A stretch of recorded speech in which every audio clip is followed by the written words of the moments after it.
The Late Night Alternative with Iain Lee on Talk Radio. We have ways of making you talk. Did you admit this on the radio? I wipe my dog's bums. Oh, gosh. I wipe my dog's bums. I wipe my dog's bums, all right? I wipe my dog's bums. Oh. You're a fanny. Wow! Why does life have to be so unfair? There's a voice that keeps on calling me. Down the road, it's where I'll always be. Every stop I make a new friend. Can't stay for long, just turn around and I'm gone again. Maybe tomorrow I'll wanna settle down. Until tomorrow I'll just keep moving on. Down this road that never seems to end. When new adventure lies just around the bend. So if you wanna join me for a while, just grab your hat, come travel light, that's hobo style. Maybe tomorrow I'll wanna settle down. Until tomorrow, the whole world is my home. So if you wanna join me for a while, just grab your hat, come travel light, that's hobo style. Maybe tomorrow I'll wanna settle down. Until tomorrow, I'll just keep moving on.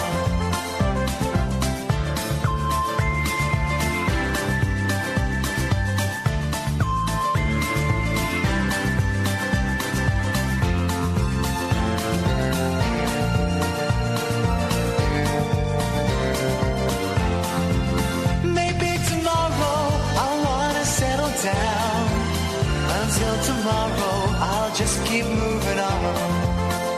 There's a world that's waiting to unfold. A brand new tale no one has ever told. We've journeyed far, but you know it won't be long. We're almost there and we paid our fare with a hobo song. Maybe tomorrow I'll wanna settle down. Until tomorrow, I'll just keep moving on. So if you wanna join me for a while, just grab your hat, come travel light, that's hobo style. Maybe tomorrow I'll find what I call home. Until tomorrow, you know I'm free to roll.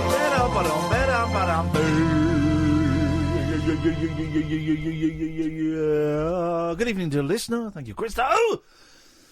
I was reminded that about 7 years ago I had to insist at a wedding, I had to insist that Christo hand me back my child, my baby, because Christo was very, very drunk and waving my baby all over the place. And I had to get quite firm. So, Christo, give me my boy. No, give me my son back right now.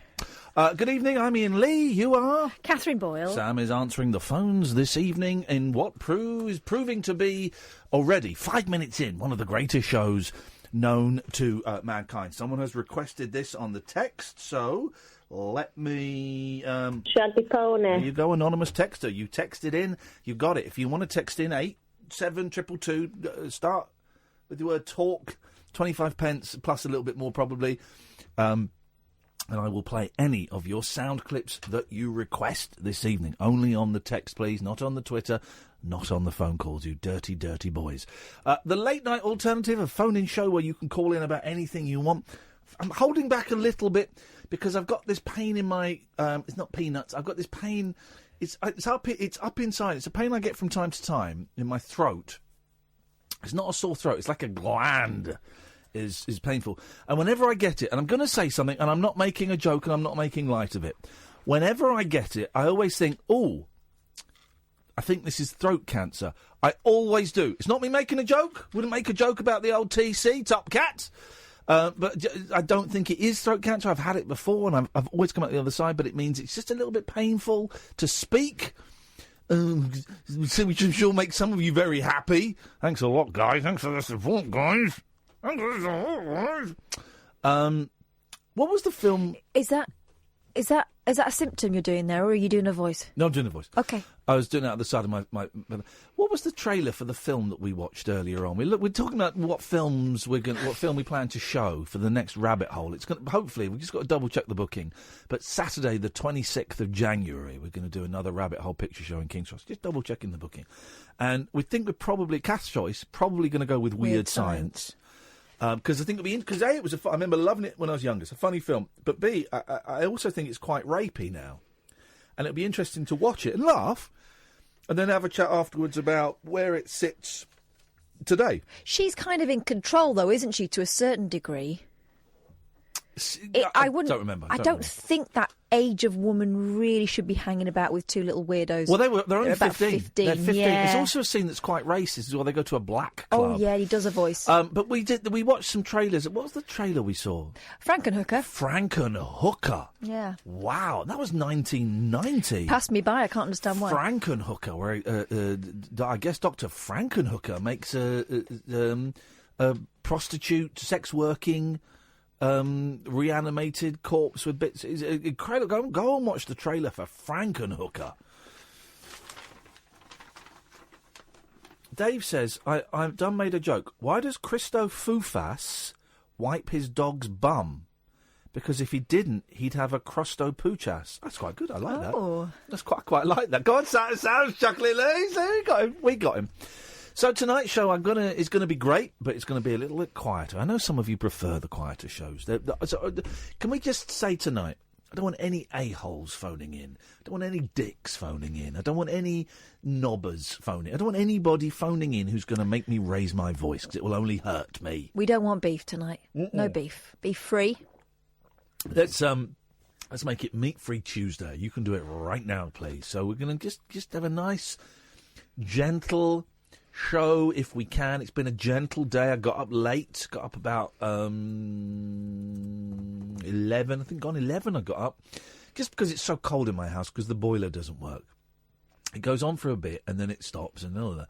So it's cold. So I got up and then I did some housey things. I cleaned the kitchen, cleaned the kitchen thoroughly, mopped the floor because there was some ant powder there. We've got the new kittens coming on Saturday. I say we, it's just me that lives there. I'm a lonely spinster, bachelor. Widower.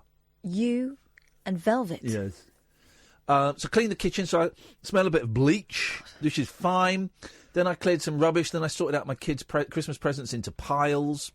And then I went upstairs to the loft room, right, which is a bedroom, my youngest son's bedroom when he comes to stay with. He doesn't sleep in there. There were loads of dead flies in there. What is going on up there? What is going on? Can someone tell me what the hell is going on? That room is if I don't go up there for 2 weeks, there will be 30, 40 dead flies on the floor, right? Today, because it's been a bit colder, there are only about 15, 20. But then whenever I open the window, it's two Velux windows, and when I open the window, you know, the ones in the sin, whenever I open the windows, then like some flies just appear from nowhere and fly out. And I cannot work out where they're coming from. I guess they're laying eggs somewhere. I've not seen any maggots, right? I've looked in the loft space, and I can't see anything in the loft space. And I should have been suspicious, because when I bought the house, in that room, and it's a small room, there were 4 of those old, those sort of block fly repellent type things. And so I don't. What the hell is going on? I can't call out Rent-A-Kill for flies, can I? You can. Can you? I wonder whether there's like a dead pigeon or something somewhere. But no, well, they would have devoured its corpse. That's been there for a long time. Then, that's been there for a long time. I can't see anything. I'm not going to call out Rent-A-Kill now. I'm going to do it in spring when it starts to get a little bit warmer and a bit juicier. And then we can. It might be easier to track the source, because they're at their lowest at the moment. And so yeah, I'm going to do that in the spring when it starts to warm up a bit. It's the weirdest thing, though. I cannot work out where they're coming from. Sounds like the start of a horror movie. Well, a very, very poor horror movie. 03 44 499 1000. If you've got any clues, any suggestions, any stories you can tell me about your fly problem. It's weird. I can't work out where they're coming from, because they're in the room, but that can't be where they live. I don't know. So that was my and James says your place is haunted and being used to store dead people, etc. Hashtag TLNA. Well, good use of the hashtag TLNA. I'm certainly not storing dead people. Could be haunted. We have established that the TV turned itself on again today on a random channel at a random time. There's no consistency to it. I am now regretting having 3 Ouija boards in the house. 3. The small one I use as a mouse mat. That's probably not the greatest idea I've ever had. The other one is the Frank Sidebottom Ouija board that Dan made for me. And while it might seem rude to burn it, I think I've got no other option, but I'm going to have to burn it. And then the third one is a very fancy glass one that Richard Gregorian, who I need to... Richard, I totally forgot, sorry. Last week you sent Catherine champagne and you sent me some signed Mickey Dolenz pictures. God damn it. And I thought I'd composed an email to thank you. And I hadn't composed an email to thank you. That is rude. I had. Wow, what a bumlick. What a bumlick. Did you thank him for my things? Yeah. Well, still. So, sorry, Richard. That's very, very kind of you.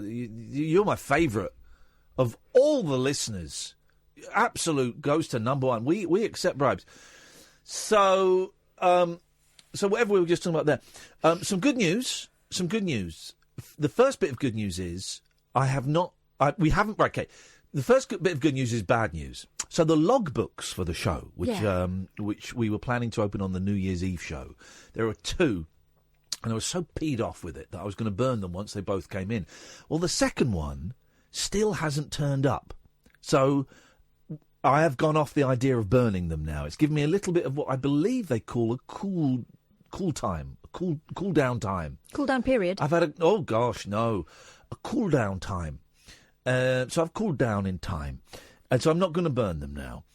But the bad news is that little brat, that Yankee Doodle brat, has not sent back the other logbook. Do we have her details?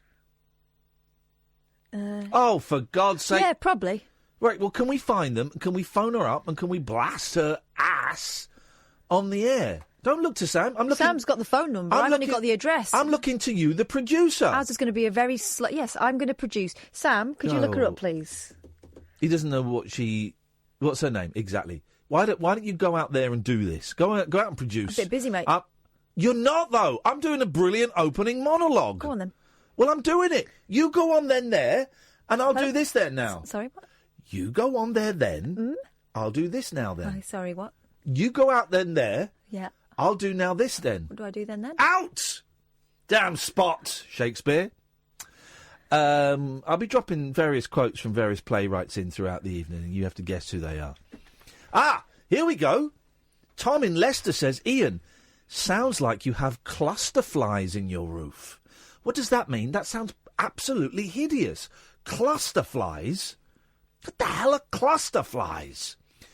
Why are you still here? Because I'm logging out. I don't dare leave this here because then you will there use my computer. Speak the Queen's language now, is it? 0344 499 1000. This is Talk Radio. The Late Night Alternative with Iain Lee on Talk Radio.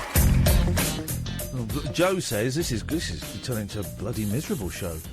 I used to work in pest control. Wow, sexy. If there's flies, there's rotting matter. Something dead up there. Yeah. Wowzers, this is taking a very dark turn. Told you. Very dark turn. Cluster flies and rotting matter. That's which is actually the title of my second album. And your reaction earlier was, what a very boring film it would be. Absolute archetypal beginning of horror movie thing. No, flies, don't worry about it. I can go up there. There's nothing there. Flies does not a good horror movie make. I tell you what does make a good horror movie. It doesn't really, but I was trying to do a segue. And you did a seg. Let's do it. I'm going to do it anyway. So do your thing again.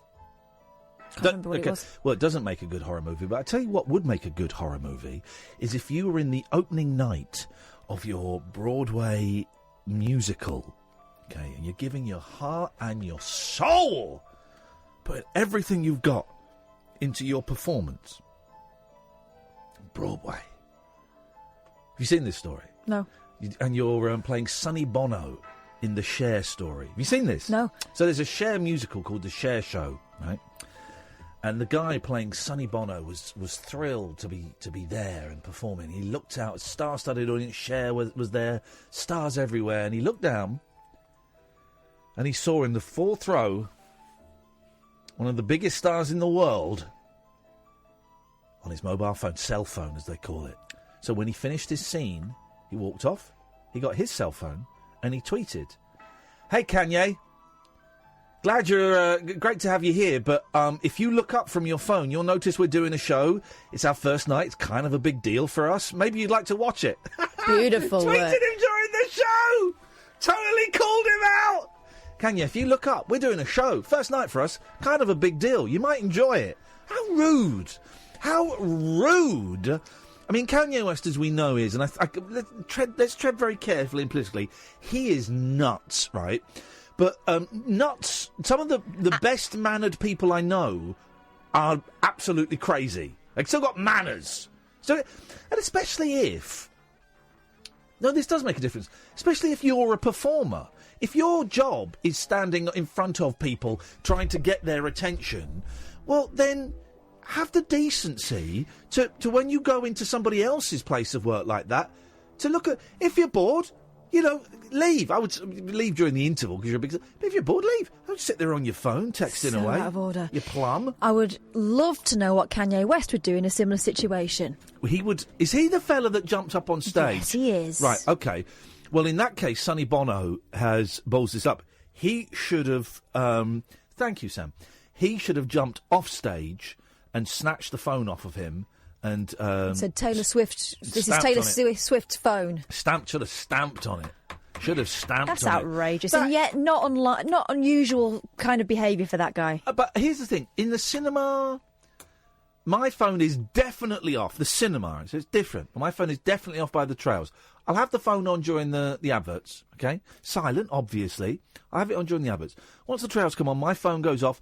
Some people keep their phones on during the trailers. Do you know what? I'm okay with that. I'm not great with it, but I'm not angry with it. I'm okay. I think, for me, the trailers have always been part of the movie. They've always been part of the movie. But if people want to do it when they're thinking, great, all right, fine, I will live with that. As soon as and I don't know why they do this, as soon as the curtains go wider... And the certificate comes up. Why do the curtains go wider? Because now you're in CinemaScope. Okay. As soon as the curtains go wider and the BBFC... If your phone is still on after the BBFC image has disappeared, you're in my bad books, and you will... just gonna... Off to LBC again. Had more fun squeezing my dog's herpes blisters than listen to Cock FM. That's from Pedro, whose phone number ends 0983. OK, Pedro, well, I'm going to log your phone number and I'll give you a call after the show and we can talk about why you enjoy touching your dog's penis, you strange sexual deviant. If you're going to keep it on beyond that, and I have told people off for using the... I told you when I went to see a film with the kids, and the guy in front of me, and my kids didn't notice it, but the guy in front of me was looking at his phone, a dad. And then he showed his phone to his son, and I was thinking... And I don't like doing stuff in front of my kids, because they get really embarrassed. Mm-hmm. And I thought, well, they haven't noticed it, I can tolerate it. But then the guy made a phone call. I was doing a phone call. And then he gave the phone to his son, who was about 8. No. It was to watch like Trolls or something. And as soon as he gave the phone to his son, I didn't tap the phone on the son on the shoulder, I tapped the dad and went, "Excuse me, mate, the film is on, could you turn that off, please?" He went, "Oh, yeah. He took the phone off his son. And as if it just occurred to him. Oh, yeah, you're right, actually, yeah. But in a live, theatrical experience... It reminds me, I booked pantomime tickets at long last. 4 tickets. I'm not going this year. Why? The pantomime where I live is more expensive than going to see one in the West End. Well, I was going to say, I booked 4 tickets. Could you lend me £135, please? Pantomime that I was almost in as well. Pantomime that I should have been in by rights. I was in discussions to be in. And then they gave... Because it was the lady from The Chase was in it, and then she was going to the jungle, and I knew she was going to the jungle, so I was trying to get the part in the pantomime. They said, yeah, we'll get back to you tomorrow. This went on for 2 weeks. We'll get back to you tomorrow. And then after 2.5 weeks, it went in a different direction. So why didn't you say we're talking to a few people? So it kind of Because anyway. you're mentally kind of rejigging your life, thinking, how am I going to do this? So I booked to see that one, and it's got Mike Reid in it, who's great. Gave me my first ever pork pie, and also wrote the first ever racist calypso I've ever heard. So it's going to be great. Basil Brush, but it costs a fortune. Where is this again? 1986. Yeah, hey, well, pantomime. A lot of pantomimes are like that. Well, Anita Harris is in it. Are you sure? Well, am I sure? Well, Anita yeah. Okay. Yeah, I'm sure. Why? Do you think she's dead? No, it's someone else that died. Who died? Stop it! I think Marty Webb is in it as well. Will you stop throwing things at me? Yeah, please? sure. Yeah, I'm not going to the Panto this year. No, we're sacking it off. Okay, well, I'm going to the Panto this year, and I'll have a great time. But it's cost me a fortune, and then to get this right. On the website, it has this thing, how did you find out about this show? And there's a drop-down menu through friends, advertising, Facebook, or other. So I went to other, and it said, please explain in as much detail as you can. I went, I was supposed to be in this. You guys kind of led me merry dance for a couple of weeks, but I'm not bitter. I wrote that down as how I knew about it. So I'm going to go and see that. That'll be fun. Rich is saying, hi Ian and the lovely Catherine, that's sexist. Read the flies. Sounds like you need Babcock to investigate for you. Keep the vacuum locked away though. Definitely a dead body or bodies up there. Yeah, that's what I think. Mummies. No, Mummy's still alive. Could be Daddy's. I'm not high-fiving that. Could you put the number where I can see it, Sam? You need to. Can you go down 3 lines in that little box, please? Because I can't see it. This is a. Come on, just type stuff. Just type. Press. Thank you. Thank you. Thank you. Oh, it's like a binary. It's like binary. This number. Isabel is the young lady's name. I'm gonna give her hell, absolute hell. She's got the second logbook. I'm gonna destroy her. Listen to this. I'm gonna destroy Isabel in America. I'm going to tear her limb from limb. Hi, the person you're calling is using a screening service from Google and will get a copy of this conversation. Go ahead and say your name and why you're calling. Iain Lee from Talk Radio. Where is my logbook, please?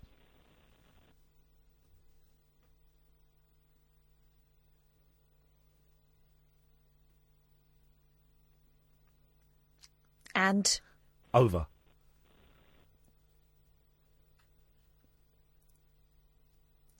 Don't make any noise, because if you make noise, it resets the thing.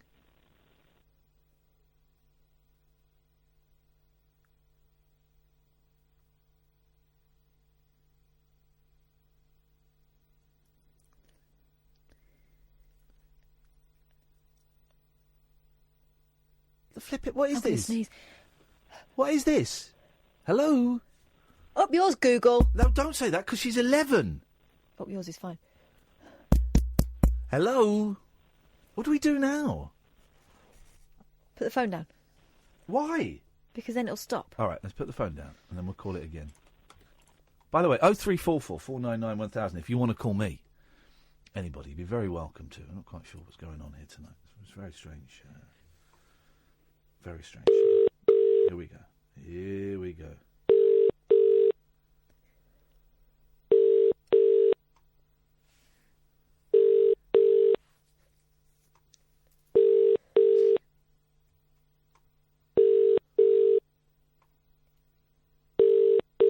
Isabel's not so keen to answer because she knows she's in trouble.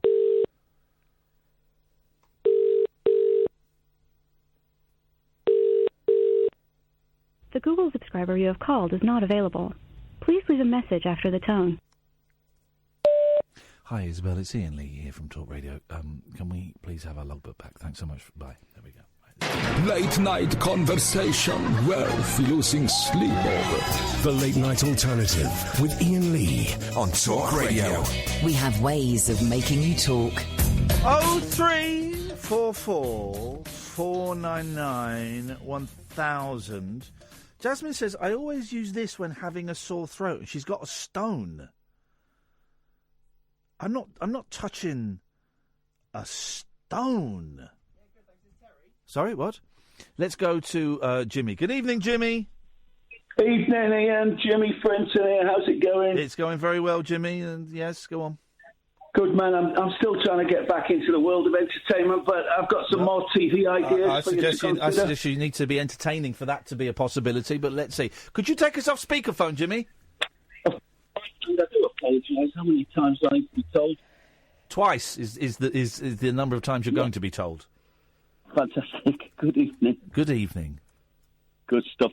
Now, I'm thinking about 21st century Spanish cookery combined with arrows. It's called tapas darts. It's inclusive. It's for the whole family. Okay, yeah, like everyone. I still can't eat tapas after we went to that restaurant, and then I got violently ill. Even though, no good. We could have. Shut up. Yes. Even though I'm talking to Catherine now. Even though it wasn't the restaurant that made me violently ill, it was a stomach bug. But I still can't have tapas. The thought of it makes me. Maybe we should go back and. No, I just said I can't go back. Well, that means you should go back. Okay. How come everybody, for the first 30 minutes, no one phoned in, and then suddenly everyone... Shut up. Shut your face. Then shut up. Then everybody just phoned in. How come that is the case? Devil's pact. Devil's pact, got a devil's haircut. Yep, next. We've got ITV Plus 1, we've got ITV Plus 2. I'm thinking about, if you want to watch Emmerdale early, why don't they have ITV minus 1? Okay. This is one of the other ideas. And the other idea, but I like your idea, by the way, about murder mystery. That's something that we need to explore. Okay. It needs working up into a proper show, I think. I'm going to call it Murder Mr. Lee, if you see what I've done with your name there. I'm not quite sure what you've done there, no. It's sort of clever wordplay. Well, it's neither clever nor is it wordplay. That's right, but apart from that, it works. Apart from that, thank you very much indeed. Let's go to Stephen. Good evening, Stephen. Hi, Ian. Hi, Catherine. So, Ian, I was thinking of your interview with Dave Hill last week. Dave Hill from Slade, yes, sir.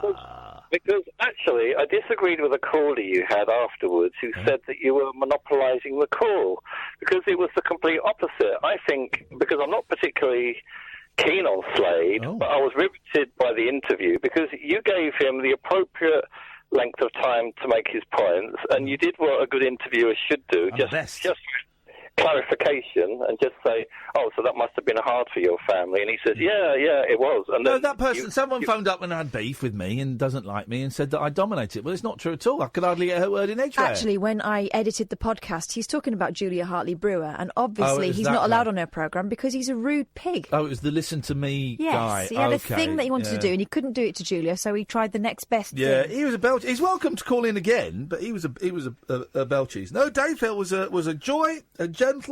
Absolutely loved it. I tried to show him some of my lyrics afterwards. He didn't seem very into it. He had to rush off somewhere, which was a shame. Would have been nice to have maybe collaborated together. But no, I'm very, very pleased with that. I've been listening to Slade Alive and Slade Alive 2.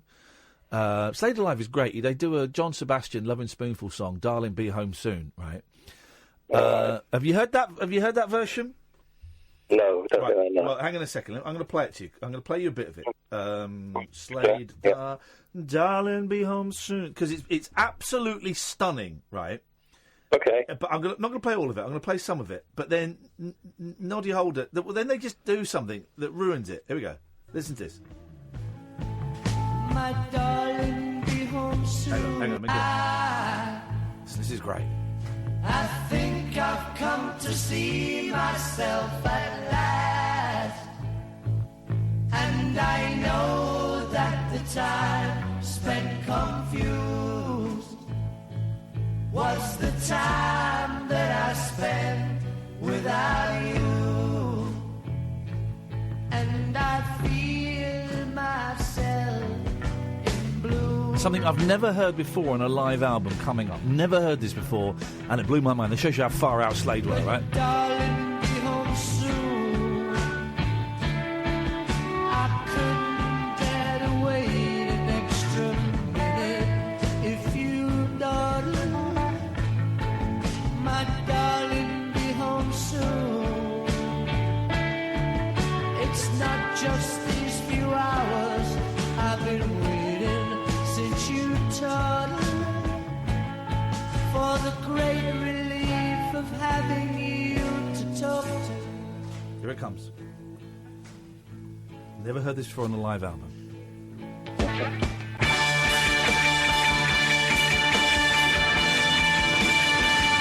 Let me know when you spot it. Keep your ears out. Let me know when you spot it. Dave Hill on guitar, of course.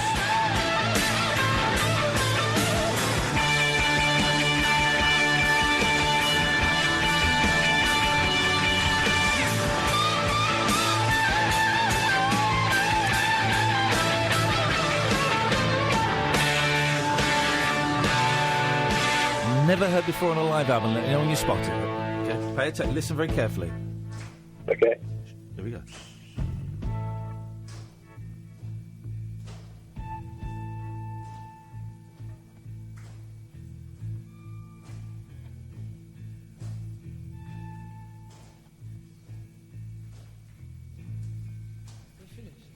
Listen. Yeah. Lovely.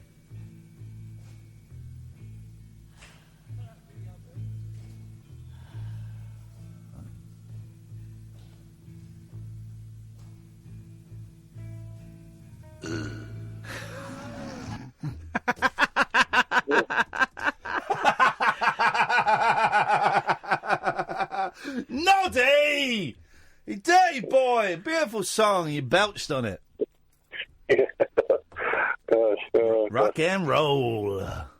But you were right, Ian, when you said about his guitar playing, because everyone goes on and on about Hendrix and Clapton and so on. And nobody mentions Hill, do they? No, because they were a silly pop band, but actually they weren't. Go and listen to Slade Alive and Slade Alive 2, and then you'll see what exactly they were. Stephen, thank you very much indeed. I'm glad you enjoyed it. If you missed Dave Hill, dear listener, there's a podcast. Go to Acast, go to iTunes, go to talkradio.co.uk. Podcasts, Iain Lee, Late Night Alternative, Dave Hill. It's up there, and it's classic. It's classic. Good evening, Terry. Good evening, Ian. How you doing? Very well, thank you, Terry. What have you got for us? Well, I don't know, because this is the first time I've listened to the show. Oh.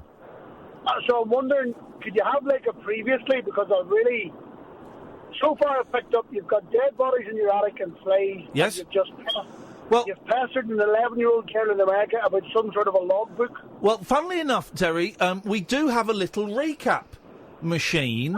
If I just click this button and go, let's have a recap of the last year of the Late Night Alternative. Go! Well, we had last ever call straight to air. We had topics about ranging on Coronation Street, Brookside. We've had loads of celebrity guests. And most recently, we had Dave Hill from Slade on. Does that help, Terry, or do you need some more information? No, and also to your reference to the podcast, I think will help. I'll get lots of homework done tomorrow. Okay, I tell you what. Let me just press another button on this machine. It does very specific answers. Reminding machine, could you let us know what straight to air is? It's when you call up and there's no call back, and you go on straight to air. You do your thing, and then you go. And remembering machine, could you let us know some of the regular callers that ring in, please? Well, you got Sally, the defence lawyer. You got Vinny, and you got Alan Peter Kelly, who's supposed to come up with something that happened the night before, which doesn't involve him, but to prove that he does listen to the show, because 9 out of 10 times he never listens. There we go. Well, there you go, Terry. I think that should that's filled in most of the major gaps. That's an amazing service you have. I really appreciate that. Thank you very much. It's a pleasure, Terry. Keep on listening, and we like to service our listeners whenever possible. 0344 499 1000. This is the Late Night Alternative on Talk Radio. Just going to go to the break now. The Late Night Alternative with Iain Lee on Talk Radio. 0344 499 1000. It's a late night phone-in show with no real agenda. I suppose if you want to get a kind of political vibe, I'm kind of central. How would you describe yourself? I'm kind of central left, leftist, centralist. I'm not joining any club, Sodger. Well, okay. Well, I'm going to put you down as an alt-right. No, you're to the right. When Prison Planet Dickweed puts his arm out to the right, he can just about touch you with the tips of his fingers. Don't even joke. Sorry? Don't even joke. I'm not even joking. I'm actually telling the truth. I've seen what you write in your rough book. I'm not joining any gang. I'm fed up of it all. I'm opting out. Put me under not bothered. Oh, you want to vote leave? So Catherine is a leaver. Chancer is probably more accurate. That's not unfair criticism, is it? Bow, bow, bow, bow, bow. Bow, bow, bow, bow, bow, bow, bow. Bow, bow, bow, bow. There's no vibe. There's no vibe. Break that pen. There's no vibe. I'm trying to create a vibe by pretending my desk is a steel drum. And pretending I'm some sort of Nazi. Pretending. Good evening, Christopher. Good evening. How are you doing? We're getting there. What you got for us? Yeah, I know. Well, first of all, this is the first time I'm calling in, and I can't believe that so many people listen to that radio when it says what you're saying through the phone. What are they thinking? I don't understand. I don't even understand what you've just said. What is it? Can you explain that in English? All right, so when you listen to the phone, yes, you can hear the radio. Yeah. So why do people also have their radio on? Oh, almost every time. Oh God! Yeah, you're right. Guy, you're right. What is that all about? What are they doing? It just shows the level of idiocy that we were having to deal with. Well, it's about to get more idiotic because I made the Kit Kat joke, I'm afraid. Sorry. Oh, Jesus, this guy. Yeah, I'm sorry. This guy for those who don't know, we're trying to get into a new habit of twitching 8:30 every night on my IainLee.tv/Twitch. Twitch. Twitch.tv/Iain Lee. All right. We've got a hacker. We've got 4chan on the line. At 8:30, me and Kath are going to do a little live stream, and sometimes it'll be short, sometimes it'll be long, and you can chat to us. And then this Chancer comes on, this ragamuffin styley comes on and does a joke. I tell you what. Hang on a second. If I just go here. Alan? Yeah, boss. Would you like to hear a joke? Yes, please. Now, you get to decide. I have my own thoughts on this joke, Alan. Well, this joke has swears. It's all right. I give you a pass to say one swear word on the radio tonight. I give you a pass. Which swear word is it? Is the S? Yes. Yeah, okay. That's right. I'll give you a pass to say that just this once. Now, Alan, you get to decide whether Christopher is our favourite new caller, and we've had a lot of new calls tonight and a lot of new calls in the last week or so. So you get to decide whether Christopher is our favourite new caller or whether he has to wear sackcloths and ashes until Christmas. Okay? Away you go, Christopher. Okay, Alan, how's it going? He then came on Twitter, by the way, after he told us this joke, to gloat. So now he's coming on my radio show to gloat. It's like the new person saying "get it" after you blank their joke. Yeah, that's it. I'm the worst. You did insist on doing it twice. Just going to highlight that. Yeah. What's the joke, Christopher? Oh, jeez. All right. Okay. So, Alan, do you know what a cat is? I've heard of a cat. Yeah. Okay. All right. I've heard of them. Yeah, they're like lady dogs. Yeah. Basically, they're feminine dogs. So, Alan, what would you say to a constipated cat? I don't know. What would you say to a constipated cat? Well, I was asking you a question. What would you say to one? Oh. Well, I don't know. What do you say to a constipated cat? Well, personally, I would say, have a break, have a shit cat. I was fully expecting silence after this. Ian, he needs to poo himself. Poo himself? No. I just did. Option number 2. I'm confused. Now there are options here? I feel like that joke could work, but it needs something more in the setup, like a cat who was constipated on wafer or something. On wafer? Hang on, on wafer? There's no link with Kit Kat. Hang on a minute. Listen, you're my best friend. A cat who was constipated on wafer? I don't know. I just think that the Kit Kat thing means nothing. I don't understand. Apart from it gives you a licence to say SH1T. Yeah, but it says, I get it. It works. Well, don't know, does it? There's a big bit missing in the middle, I think. I can't believe I'm defending Christopher now. It's not about Christopher anymore. It's about this terrible joke. Joke. You're in awe of the joke. No, I'm really not. I feel a bit sorry for you. Imagine how the cat feels. Well, okay, right. I've had to squeeze my cat's anal glands before because it was. I didn't do it actually, but I was taught how to do it if I needed to because its bum was really stinking. And I phoned up the vets and they said, "I said, can I bring my cat Velvet in to be looked at?" And they went, "What's wrong?" And I started laughing. I said, "This is really embarrassing, but I'm just going to say it, her arse really stinks. And the woman on the other end, because it's always like young ladies, isn't it? Sort of late teens, early 20s to work on reception in vets. Always very keen, enthusiastic, very helpful people. And she laughed and she went, "Oh, don't worry, that's quite common. It's probably her anal glands need squeezing." Oh, yeah, yeah. And I went in and the vet showed me how to basically put your finger in the bum and then squeeze and pull out. And so if anyone's... Hope you at least treated her to a drink first. Christopher, thanks for your call, man. Nice to talk to you.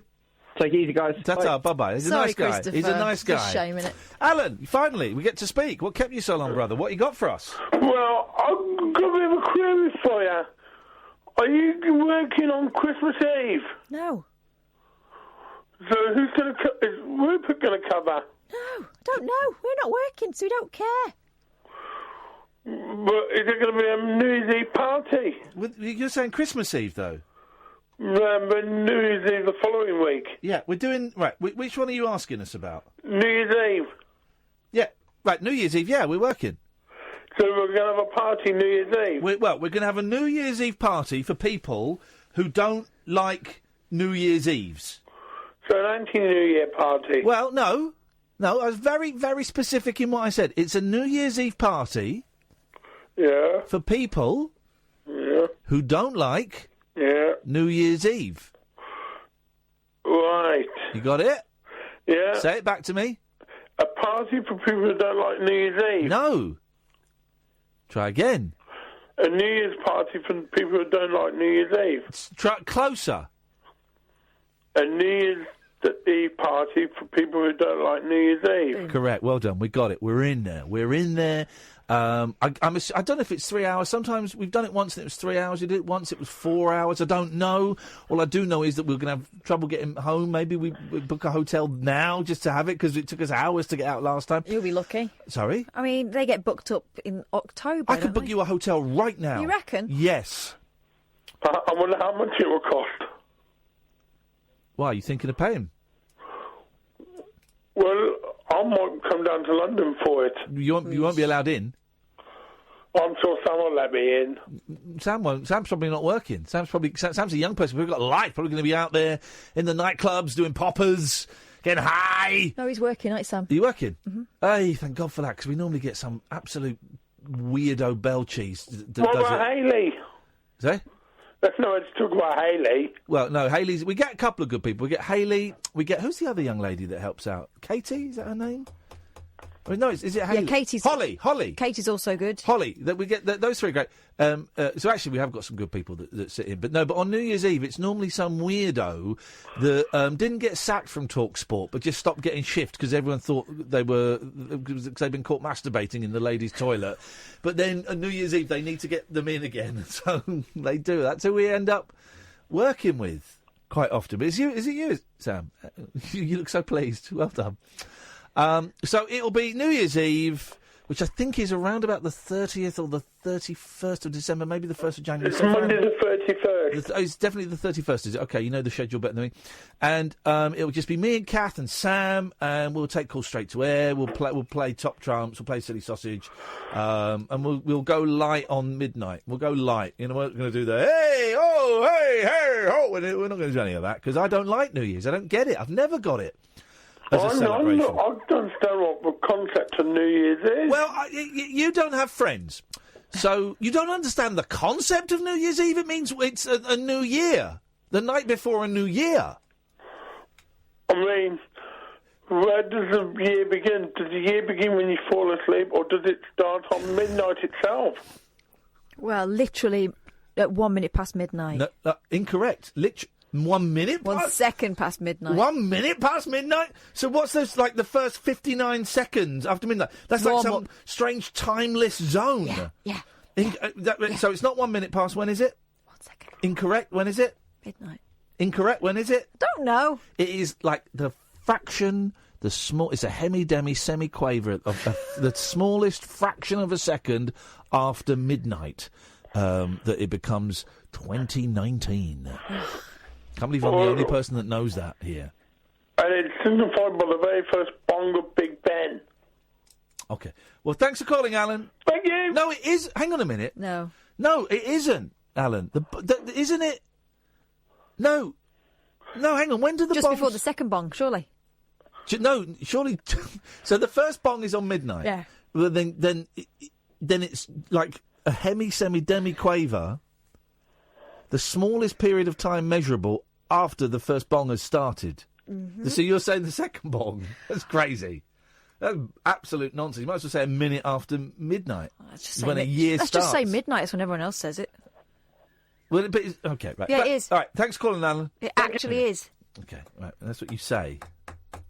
That's what everyone says. Well, they're incorrect. I like accuracy. Semi-demi, bing-bong quavers. Semi-demi, hemi-quaver. I know about these. You know how quick a semi-demi, hemi-quaver is? Sorry? Like that. Okay. 0344 499. You're not going to answer? No, because I don't even know what you're saying. 0344. There's a nice little run of calls there. We have nothing else lined up on the switchboard, and there's not really a lot in the papers. I'm trying to look at the front pages. The front pages are all weird. Oh, by the way, Flippergat, man. So the front page of The Sun is about this child killer to go free. A maniac who murdered 3 small children has been cleared for release by the parole board. He did it in, I think, 1972. David McGreevy. And it's a really horrible story, obviously. And I was dozing in bed this morning, and my phone... I'd set my alarm to go off by mistake, so my phone went off, and it went on to LBC, so it's Nick Ferrari. And I woke up just in time to hear him describe in graphic detail, about 9:40, how these kids were murdered. Oh, God, why? I have absolutely no idea. And it's... You know, no murder of anybody is particularly pleasant, but this is a... Have you heard... Did you hear this? No, thank God. I right, don't well, really I won't. want to. No, I'm not going to... But this is a particularly unpleasant story. These poor souls met their end. And he's got on a breakfast show. He's going into details about what happened to them. I'm thinking, come on, man. That is no good. That's not good. That's not a good way to do things. So I switched off and I went back to sleep. And that was that. That was that sorted. This is the Late Night Alternative on Talk Radio. You're very welcome to give us a call. We're kind of having a nice, leisurely stroll on a Tuesday evening. You know, the yesterday show was quite upbeat.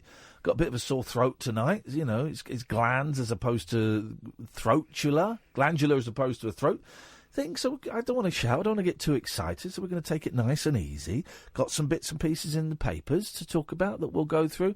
But if there's anything on your mind, you can give us a call. 0344 499 1000. We had one guy tweet us today. Really enjoyed the show last night. Once you got off that boring stuff about mopeds. I know. And then he said, "Stick to the alternative, guys." Do you see what I wrote back? I said, "We do everything. You know that." It was 20 minutes of 15 hours of radio output. And also, we did talk about something topical, which we sometimes do. Yeah. And we didn't say what everyone else is saying about it. So that is alternative. And also, can you remind me how much you're paying for this? Remind me how much you're paying for this? Oh, it's free. It's free. This show is free, right? How dare... This is our new attitude now. How dare anybody complain about this show when it's free? It's costing you absolutely zero, and some of you have got the gall to tweet us and text us and phone in and email and saying the show's no good, but you're not paying for it.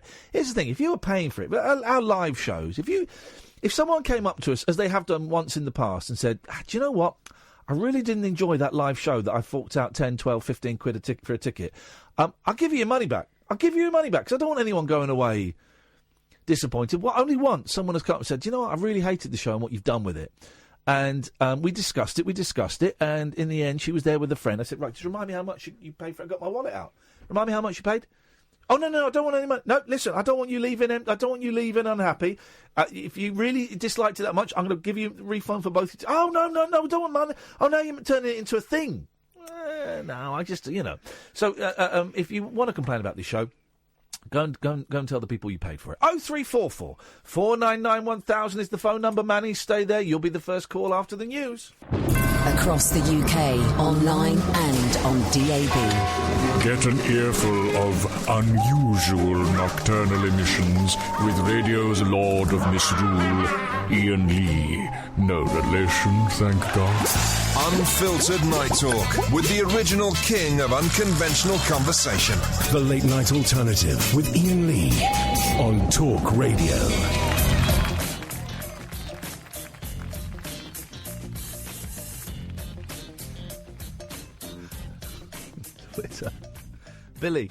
Billy is obsessed with the show. Dickweed Billy, I think, is his name on Twitter. I can't remember. Dickweed Billy. He's a liar and a fantasist and makes up stuff. And even though he was blocked, I've unblocked you, Billy. Even though he was blocked, he listens to the show obsessively, just masturbating with a knife. Billy, you're very welcome to call in, mate. 0344 499 1000. You won't because you're chicken, but you're very welcome. Here's the thing. I've spent a lot of today on Twitter. Manny, stay there. A lot of today on Twitter arguing with people about this failed broadcaster who's got a big spike stuck in his eye or something. He's got another Ofcom. Steve Allen's got another second Ofcom this year. And I called him out because he was rude about me and laughed about my marriage and laughed about my mental health and thinks divorce is funny and, thinks that women who have weight issues should be called fat slags and thinks it's fun to take the mickey out of gypsies and travellers and disabled people and blind people. He thinks that stuff is funny. So I was calling him out and a few people have had a pop at me. And someone said, oh, Iain, they're slagging you off on the Steve Allen LBC He's a Legend Facebook page. And I thought, I'll go and have a look. Oh, it's a closed Facebook page. So I replied, mate, I don't really care what they're saying about me in a closed Facebook page. I'm 45. And I'm having one of those days where I'm resilient to all things online. All things online. Doesn't always happen. I have little wobbles. But today I'm resilient. Today I enjoyed calling out Steve Allen for the snivelling little runt, the embarrassment of British broadcasting that he is. Obnoxious, fat-shaming, sexist, misogynistic, racist. You read that, the Ofcom he got for travellers, you can call him racist. Horrible, disabled, horrible. I enjoyed it. He doesn't scare me. He can say what he wants about me. He doesn't scare me. So I'm feeling very resilient to social media today. And then, of course, it just popped up on my screen. Snowflake Billy is having a pop. Still listening. Of course he is. He's still listening. Billy, dude, I've given you the phone number. Call in. I would like to initiate peace. You've been banging on for 2 weeks, right? This is really, really the last night I'm going to mention you on air. Right? It's the last night because it's boring for everyone else. But I'm a man of peace. I just want to make peace, right? So it's the last night I'm going to mention you on air, okay? 0344 499 1000. If you don't call in, you get blocked again, and you get blocked from the Talk Radio account, and you're dead to me. Dead to me. Okay? Simple as that. Right, dude? There's your chance. Right. Someone who has called in. Thank you for the cough. Oh, I've got my first mince pie of the year as well. Here we go. Let's speak to Manny. Good evening, Manny. Good evening, mate. You okay? I'm eating a mince pie, Manny. Good. I am good. It's just that I've got this thing. Yeah, I've got this thing I've been thinking about. It might be daft, but I think it's worth asking. You know, in the game of cricket, right? The matches are always called test matches. And the question is, when are they going to play the real match? Yay! Manny! Yes, mate! Yeah, when are they going to play the real match? You know what I mean? I've been waiting for it for like 42 years now. That is good. I like it. That's all my deep play. Yes, mate. I don't know. When are they going to play the real matches? You don't really like cricket, do you, Manny? I hate it. I hate it. It's a game for the lazy boys, you know. I don't want to swear, to be honest. Well, don't they, please? Take myself down. Yes. A game for the lazy boys. Lazy boys. And they say test match. And I'm like, when are they going to play the real match? Are they just keeping us in the limbo, keeping us in the dark, or playing it somewhere that we don't know? Manny, nice to talk to you, mate. Good call. Thank you, buddy. Yes, mate. Cheers. Tatty bye. What a nice guy. That's the best joke we've had tonight. We've only had 2 jokes. Excellent joke, yeah. It's a good old joke. Billy says, block me. Why unblock me? Steve Allen is twice the git you are. Great guy. That's not a compliment, is it? Billy's such a knobber. Oh, I don't miss that guy. I blocked him. I unblocked him because I'm misreading. Like, you know that Twitter is full of stupid people, right? Yeah. But Billy's the stupidest, and I just misreading comments like that are so dumb that and I show them to my 6-year-old kid and go, right, can you work out how to make this sentence better? And he does within seconds. Yeah, hit delete. That would make it Billy, infinitely better. here's the thing, Billy. Right? Who's the dickweed? You for listening to the show you don't like and constantly tweeting me. And tweeting 2 people, one of whom has blocked you. Yeah, right. Or me for dangling a little bit of wool in front of you like a kitten and getting paid a lot of money for it. Just the guy who's not getting paid and is getting angry because I wouldn't give him private details. This is why he's angry, because I wouldn't give him the phone number for a regular caller, and I wouldn't watch a UB40 documentary he recommended, right? So who's the loser here? The guy who's getting angry about that and is constantly tweeting me, or the guy who's dangling that little bit of string and he's laughing and he's getting paid a lot of money? Just have a little thing, Billy. Have you seen what he's tweeting now? I tried calling in at the end of last week. I was on hold for ages. 40 seconds or 4 minutes. That's a lie. That's actually a lie. We know that you were ringing and hanging up straight away and then not answering your phone. That's a lie, Billy. That's a lie. That's a lie. Anyway, it's been fun. Here's the thing, Bills. I can see. I've got the phone board in front of me, the switchboard in front of me. I saw you ring up. You come on air. Probably takes about 35 seconds to get through. So you got about 35 seconds. Then you had 5 seconds when you got through, and then you hung up. So do it, dude. Just give us a call, man. We'll put you straight through. We'll call you back. We'll put you straight through. It's as simple as that. It really is. But of course you won't. Let's go to Pete. Good evening, Pete. Hello, how are you? I'm good, Peter. Do you mind if I enjoy a mince pie? Yeah, I don't like mince pies. I'd rather have apple pies. Oh, apple pies are great. I'd rather have an apple pie, but I'm having a mince pie. Was all that was there. There was no apple pies there. Well, there you go. Then enjoy it. Thank you very much indeed. I'm enjoying it. Fantastic. But now you've made me feel bad. So I can't enjoy it. Because you've made me wish that I had an apple pie. Oh, do you remember I had an apple pie as well? Do you remember when they started doing the apple pies with the bit of custard inside on top? Oh, it was like when they started doing chips with ketchup inside. Do you remember them? No, I never tried that. No, they did chips with ketchup inside, but we all know the only good ketchup is Heinz. All other ketchups are pony, and this was not Heinz ketchup inside. It was not a Heinz endorsed product. No, you're spoiling it now. Oh, what? You're spoiling it now. I'll spoil your face in a minute with a fist. What have you got? Right, I rang up a few months back, and I came on a different name. I was the one who was a cross-dresser and bisexual, and I told my daughter. Oh, yes. You were going up to, was it Manchester or Liverpool? Blackpool. It was Blackpool. I knew there was a pool in there. Do you know something, Pete? We went and did an event about 3 weeks ago, and someone came up to us and talked to us about your call. Yes. Really? Yeah, and said how... Said you were a dirty pervert and you need your bum slapped. No, not at all. Saying how... Sounds good to me.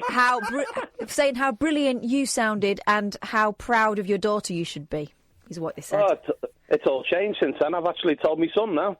And? He's made up. He loves it. He's made up. This is great. Yeah.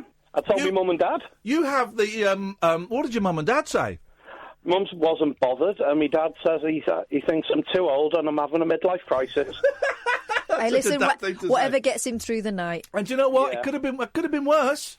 I'm not bothered what they think. Could have been worse. You have the most liberal and open-minded offspring I've ever come across. This is awesome. My daughter's already helped me go out on a date. She's done my makeup for me and helped me and gone shopping with me. Flipping heck, man. I know, I'm doing well. You're having a time of your life. This is fantastic. I am indeed. When you go out dressed up, right? Yeah. Because if I go out wearing like a loud hat or something, when I go out, I kind of dress quite conservatively, right? Yeah. So if I wear anything that draws stares from people, I feel a little bit self-conscious. Yeah. Do you get that when you get dressed? Yes, I don't go out looking loud. I like to go out looking normal and conservative, if you get what I mean. Yeah. So you dress kind of age appropriate? Yes, yeah. So it could be like jeans and boots and a top or something like that, or whatever, really, a nice dress. It depends how I feel at the time. Yeah. And I don't get looks. No, because it's not all feather boas and sequined hats, Yeah. I'm guessing. No, I'm not pushing myself out there as something I'm not. Oh no, and I wasn't saying you suggest you go out dressed up like a tart, but just the very fact that you're wearing women's clothing. My wording is slightly clumsy there, but you know what I mean. And so maybe it doesn't even attract stares when you go out dressed up. Maybe it doesn't. Yeah, no, it doesn't. So then there you go. I'm completely at ease when I do, and no one's said anything. No one's looked at me sideways. Well, aren't we? Haven't we come on? I was about to say, aren't, and I'm in certain pockets of this country, very progressive. I'm sure there are still some places where you get a little bit of abuse, and a little bit of whatever. But the fact that you haven't had any is, I think, heartening to all of us, apart from maybe Ken from Newcastle, but his opinion doesn't count. I think that's beautiful, man. Absolutely beautiful. Well done. Congratulations.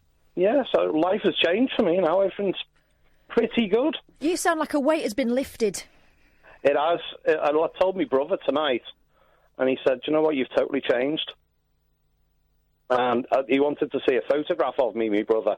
And he said, "Wow, you look like my sister." There you go. I look exactly like my sister, apparently, so... This can't be bad. This is such a lovely story, Pete. Roughly what percentage of time are you dressed in traditional gentleman's clothes, and roughly what percentage of time are you dressed in traditionally female clothes? Well, at this moment in time, I'm virtually all male. Okay. Because of work. Yeah. I'm a DJ, mobile DJ. And I'm actually going to turn that into a drag DJ next year. Yes, here we go. And also, another reason why I've got to stay male is I'm Santa Claus. Well, you say that. My mum was Santa Claus once. And she dropped my dad off at work beforehand and gave him a kiss in the car, forgetting herself. And apparently the little boy in the car next to her was quite staggered.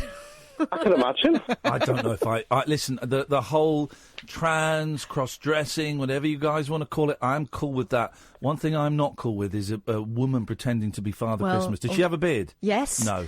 I'm sorry, that is... You know why, though? Because Father Christmas couldn't make it, so it was that or nothing. Well, then nothing. Wow. No, that's inappropriate. Supposing a kid had sat on her lap, you're not allowed to sit on your laps now, which is wrong. It was the olden days, they were. Okay, and he found a boobie. In her lap? She wasn't that old. No, but she... Well, first of all, your mother is too tiny to be Father Christmas. Father Christmas was born in the olden days. Everyone was tiny. But also, boobs stick out. I don't know if you know, but boobs stick out. Yeah, but she had a belly to match that time, didn't she? Because she had the padding. Okay, all right, fine.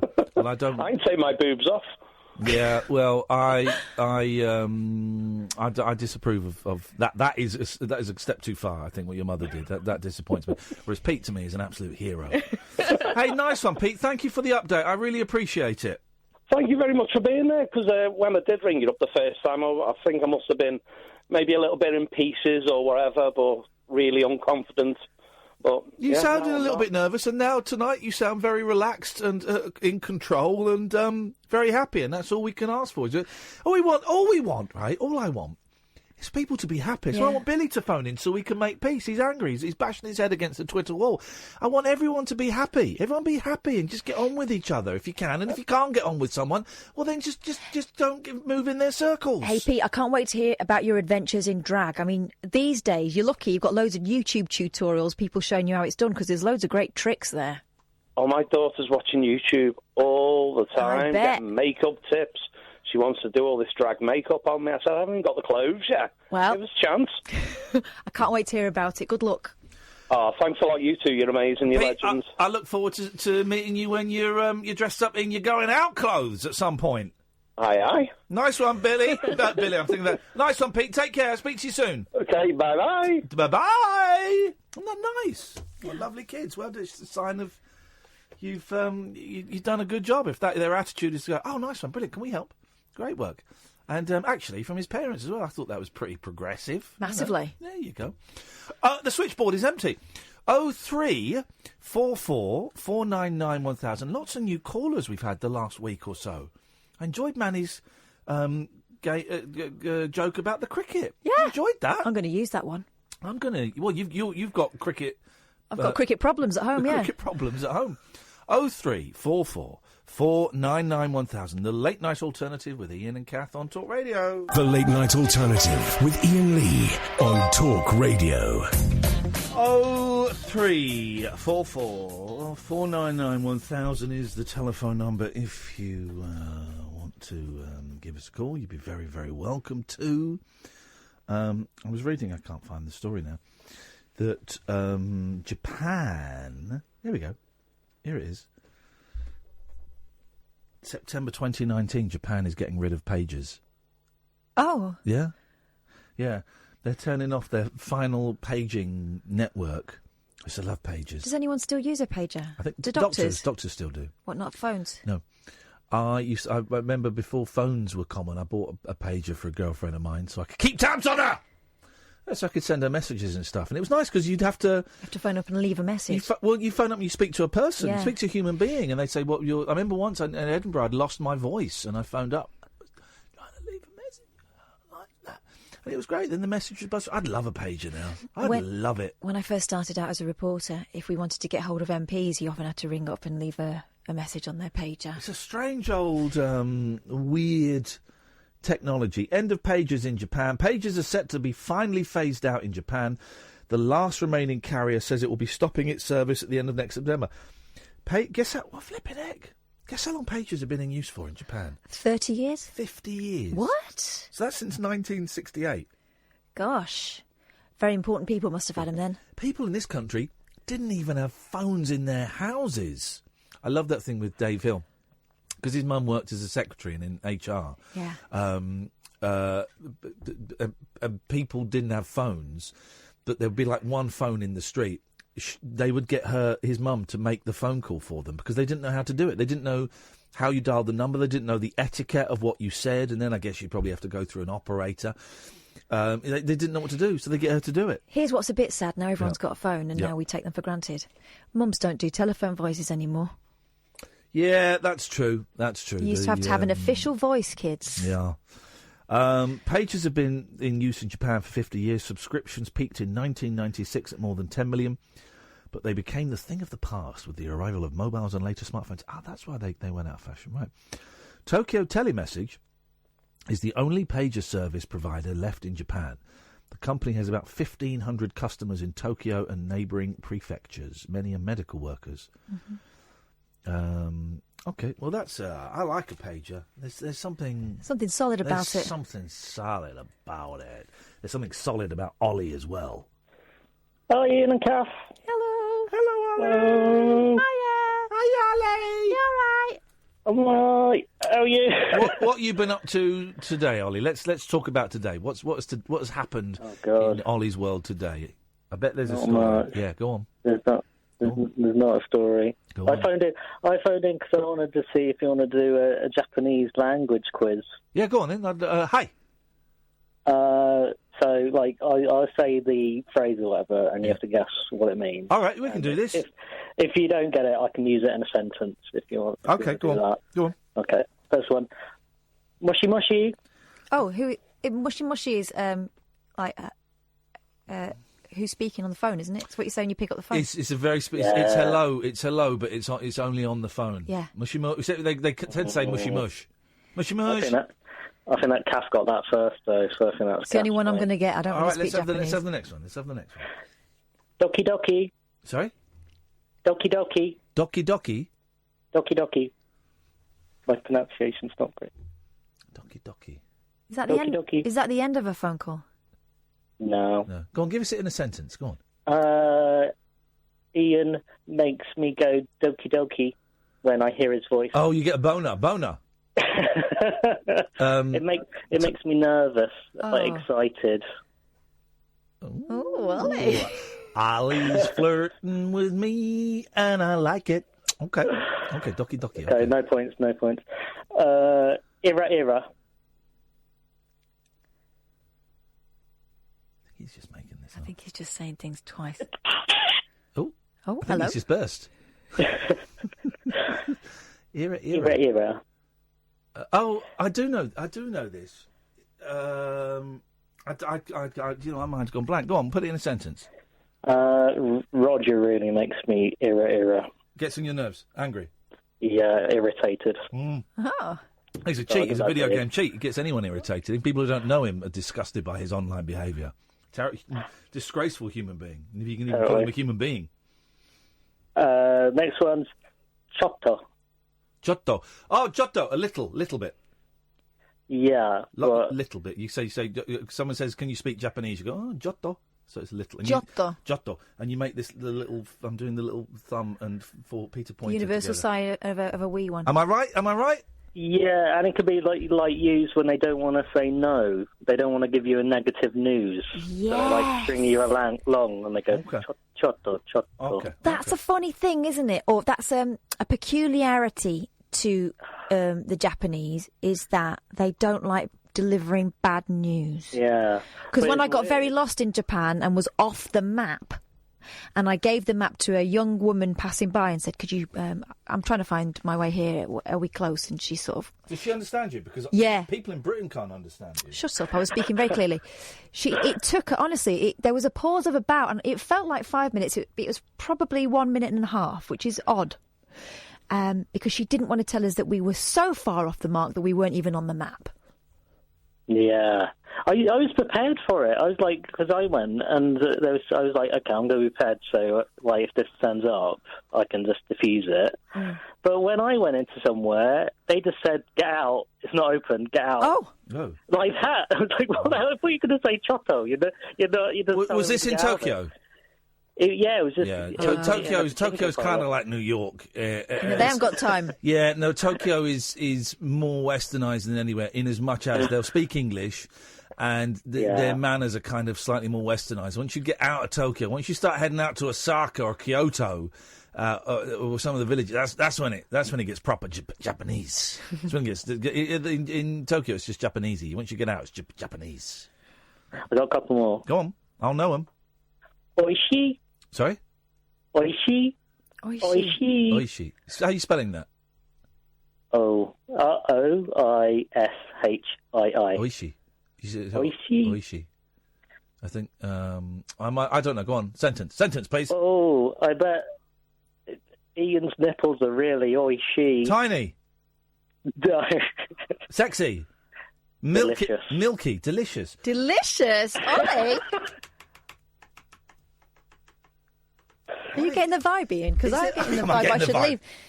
Ollie, is this Japanese quiz just so you can try and... chat me up in Japanese? Chat me up, yeah. In Nihongo. There's two reasons, because the next one's Roga no ni oi. Not oi.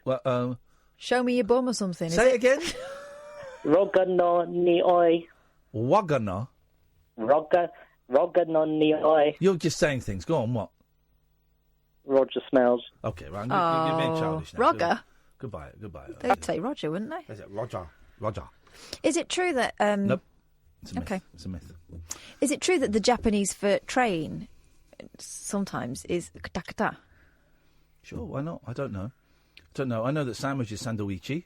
Mm-hmm. Keke. Keke. Biru is beer. Ringo is apple. Kono basu wa Tokyo no ikimasu ka? Does this bus go to Tokyo? Kawaii is cute, right? Yeah. And I can't remember. I had Japanese lessons. I did have to actually I did blow the mind of my girlfriend, then soon to be wife, when kono basu wa whatever the name of the town was. Kono basu wa Tokyo ni ikimasu ka? And the driver went no in Japanese. Doko basu wa? Which means the first one is, does this bus go to? No. Which bus do I need? He said, you need the 37. I had to get him to repeat it because I can't do numbers very well. I said 37. And then I asked him, I can't remember any of this now, Then I asked him where the best place to get a taxi from. All in Japanese. Wow. And I'm sweating. And everyone on the bus, because no one in Japan, you never see Westerners speaking Japanese, very rarely. No, and you are very tall. Yeah, and this was in like a small village. This was miles away from Tokyo, from a city. So everyone on the bus was like, what the heck? I was going, where's the best place to get a cab from? He said, well, you can get a cab over there, and then you wait a bit, and it'll come. I was like, all right, brilliant, thanks. And we got off, and I can't believe I did it. I couldn't do it now. Right? It was a buzz, man. I couldn't. It was a bus. They call it a bus. Oh. But I certainly couldn't do it. Why so angry? Annoyed by people choosing. Choose alternative. What? So what's Harley Quinn going on about now? Twitter is just so stupid. Why so angry? Annoyed by people who choose alternative ego-type names and pics, and I find it small-minded and judgmental of her. That's in relation to you? Yeah, because I retweeted someone who said, if you don't engage with people on Twitter who don't use their real name, don't use their real photo, it becomes a slightly more rational place. I don't think that's a massively controversial standpoint, and I still speak to people who don't use their own name, but it is a telltale sign if someone's chucking nonsense around and they don't put their own face and name on it. Well, Jane Dunn, you've put your name on it. But also, why are you being angry? Kath was not... I'm not talking about you. Kath isn't being angry. Why are you being angry? Also, it's not my original tweet. Hang on. I find it small-minded and judgmental of her. Is there an underlying reason? Yeah, because mainly people who don't use their pictures of their face or their real names are cockwombles. That's why. It's cowardly, and it's some people have their reasons, their legitimate reasons, but a lot of people use it to attack and to abuse and stuff. You must know that, Jane Dunn, 65. But anyway, also, I don't sound like the angry one in this scenario. Exactly. There's no anger there, Jane Dunn. Calm down. Calm down. I don't think Twitter is a safe place for you. I don't think it's. I think you need to. I don't mean you need to. You need to chill out. Just chill out a bit. Gosh. Hey, Peter. I tell you, Peter, we'll come back. Ian, how are you? Yeah, we'll come back to you when you're not so windy. The Late Night Alternative with Iain Lee I've got no internet for the last 4 days. on Talk Radio. Waiting for Billy to call in. 0344 499 1000. Twitter. Here we do need to have this conversation about Twitter and online and forums where people don't use their real names and they don't use their own. They use pictures of other people, and some people have legitimate reasons to do it. Sure, of course they do. But I'm kind of coming round to the way of thinking that you shouldn't be able to post on Twitter or a forum like Digital Spy or any of these forums, these big forums. There'll still be like underground, forum, but the big official forums, you shouldn't be able to post on there unless you're using your real name. And if it requires a photo, you should have to use your own photo. Let's just kick that. I'm not saying you definitely should, but let's just kick that idea around for a little bit. Because on everything I go on, I use my real name. Because, I mean, it would be... and that was a decision I made quite a long time ago, because I think it was when I was at the BBC, because if I got found out posting something somewhere that some people took offence at, and they went, oh, hang on, this is a BBC presenter, there's all kinds of trouble. So I've always posted my real name. I've always put my real email address on my kind of public email as opposed to the private one.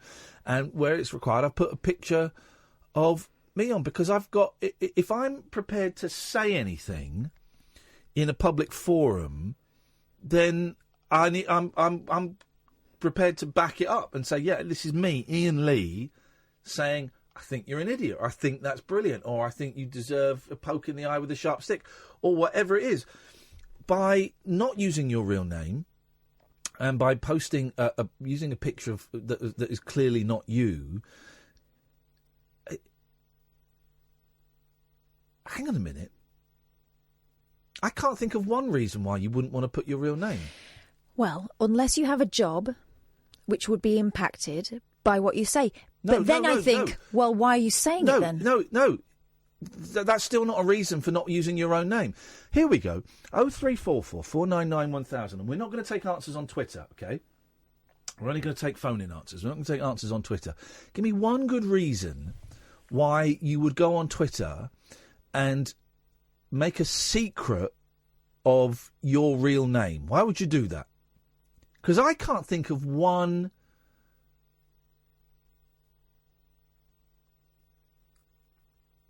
I've kind of got one gnawing away that maybe if you were like the victim of abuse or something, but I can't quite polish the point to make it at the moment it doesn't. It's not quite right in my head, so I'm not going to use that. Can someone call in, for God's sakes? Peter, I'll come to you in a second. And give me one good reason why you would go on Twitter or a forum, legitimate forum, and not use your real name. Now, listen, if you're not using your real name on Twitter, I'm not going to have a go at you if you call in. That's not what this is about. And you may have just picked the name, Billy Big Balls 69 for a laugh. That's fine, okay? I'm not, but. And we're not talking about the at bit, because very few people... I mean, I couldn't use my own name because someone had already taken it, so that's why I get flipping Kath. But I've got my name on it elsewhere, and it's my photo. So why would... give me one good reason. Yeah, but I'll take it on his... He's paying for it. What do you want, scumbag? Yeah, I can give you a legitimate reason. Yeah, I don't want to hear your reason because you're scum. 03444991000 if you can. Why would someone not use their real name? I don't want to hear it from him. Let's go to Peter. Hey, Peter. Oh, good day, Ian. How are you, mate? I'm very well. How is Australia? Australia, it's lovely, mate. Beautiful. Hey, mate, I've got a question for you. Yes? I'm just going down the shops now to browse around for Christmas presents for my sons who are about the same age. Unlucky, mate. I finished my Christmas shopping today. Oh, stop gloating, man. Finished it today. I put the boys' presents in separate bags. They're now hidden in a top-secret location in my wardrobe. Oh, well, aren't you the clever one? Yes, I am. Hey, you know those Alexa machine things? Yes. Have you got one? No. Well, if they're advertising with us, then everyone should go out and buy them. And if they're not, no, I haven't got one. I've got family members that have got them. Because I don't know anything about them. I was thinking of getting one for one of my kids, but I don't know if that's appropriate or is it just waste of money. Or... How old are your kids? The oldest is 12, nearly 13, and the youngest is 10. Listen, I personally don't think there's much use for them, and my mother-in-law has got one, and my boys find it hilarious because you can play games with it. Alexa, guess what I am, or whatever it is you say, or Alexa, tell us a joke, or Alexa, sing us a song. And it's a pretty expensive, little toy. I don't really see what they do unless you sign up to like all the Spotify and all the music services and stuff like that, and then you can say, Alexa, can you play "Let It Be" by the Beatles, and then it'll play it. But for kids, they're fun. Isn't it like just a shopping machine? No. It's more than that. It's a lot more than that. I think for kids, they're fun.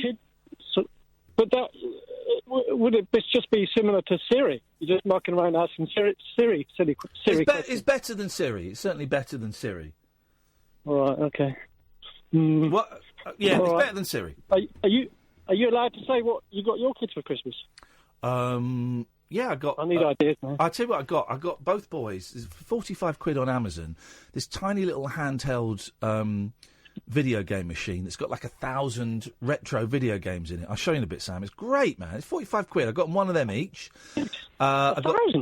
Yeah. Oh, yeah, it's great. It's got loads of Pokemon games. It's got loads of stuff on it. It's great. Got some books. Got Matt Haig books. Got my youngest a zombie kit. I got. And I bought them a game for the Nintendo as well, Pokemon game with the Pokeballs. So, and I want to get some. What did I get the eldest? Something to make. They like making stuff. I don't know. Stop stealing my ideas. I did cross my idea. My wife and I have been thinking about instead of forking out like the dosh and just for the peasants to gather dust over the next year. To get them an experience instead. Yeah, experiences. I was going to do that this year, but I didn't get round to it. Experiences are always good. Hot air balloon, I was thinking, but my youngest would be terrified. Hot air balloon ride, hang gliding, something cool like that. Yes, something exciting. Adrenaline, yeah. Buy them some adrenaline. Buy them some amphetamines. Peter, I'm sure you'll choose well. Let us know. Kazkari says, some people get attacked for their... Well, I can destroy this tweet immediately. Some people get attacked for their gender online, male or female. Showing an image or name would make that more definitive. No, because people would be less likely, it wouldn't stop it, but would be less likely to troll if they had to show their name and their picture. Do you not see that if everybody was coming from the level play field, most abuse I've had is slightly different for me because I'm on the telly, right, and on the radio. So it's like Twitter is. Here's what you need to understand: Twitter is a different experience for me than it is for a lot of you. But most of the abuse I've had on Twitter has been from people who do not use their own name or their own photo. Right? Occasionally, I get abuse from people who use their real name and their real photo, but it's a tiny, tiny percentage. So if everybody was using their own name or their own photo, then I believe, prove me wrong, kids, that there would be less abuse. Tim on Twitter is saying, you're right, it's because of employers. HR departments scroll through social media during the final stages of employee selection. Well, there's an easy response to that, isn't there? What? Don't act like a dick on Twitter and they'll have nothing against you, will they? Yeah, that's the thing. I mean, Twitter is a cesspit and it should be cleaned up. 0344 499 1000. Hira says, I don't use a surname or full photo because my father has stalked me for more than a decade to abuse me. I never put myself online in an identifying way, ever.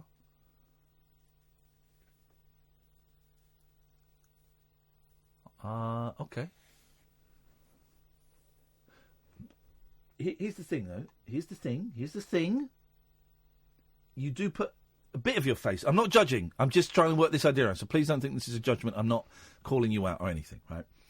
But you do have a bit of your face. If that is indeed your face and your neck, your long blonde hair that goes down to your shoulders, your lips and your nose, and you've got... that was my kid. I could recognise it. Don't know how I'd necessarily find it, because obviously you're using a different name, but who knows, I've had people pop up in my feed and gone, oh, what are they doing there? If that is your picture, then that's still identifying, isn't it? I don't know. 0344 499 1000 is the telephone number if you want to give us a call. This is Talk Radio. The Late Night Alternative with Iain Lee on Talk Radio. Yes. 0344 499 1000 is the phone number. Hello, Sally. Hello. Hello, Sally. I don't use my real name on Twitter. Prove it. How can I prove that to you? Well, Mum's not here at the moment, so she's busy. She's busy modelling on QVC.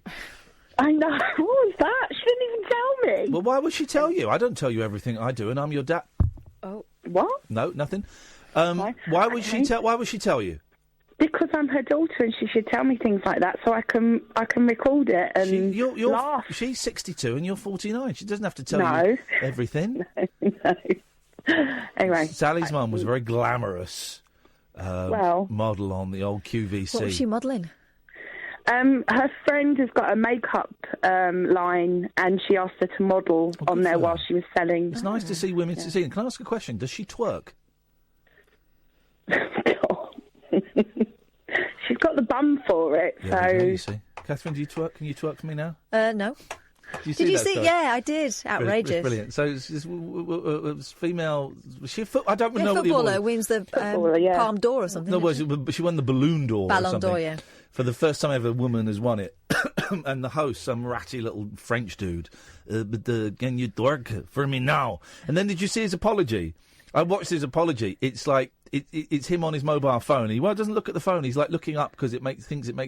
I do not understand my appreciation of social commentary as well of. I did not mean to cause offence, Baziz. Can you twerk for me? Did you hear her response though? Yeah. She just went no. No, and walked off. What a dickhead! Come on, man. It's 2018. Come on. Yeah, she looked fit, but keep that in your... She is fit. She's an athlete. Keep that in the bank. Take it home. Yep. That happened. Huh? Yeah. Too late to press the dump button, is terrible. it? I'm joking. That's satire. But I saw that and you think, oh, come on, man. And it is one of those... Is it...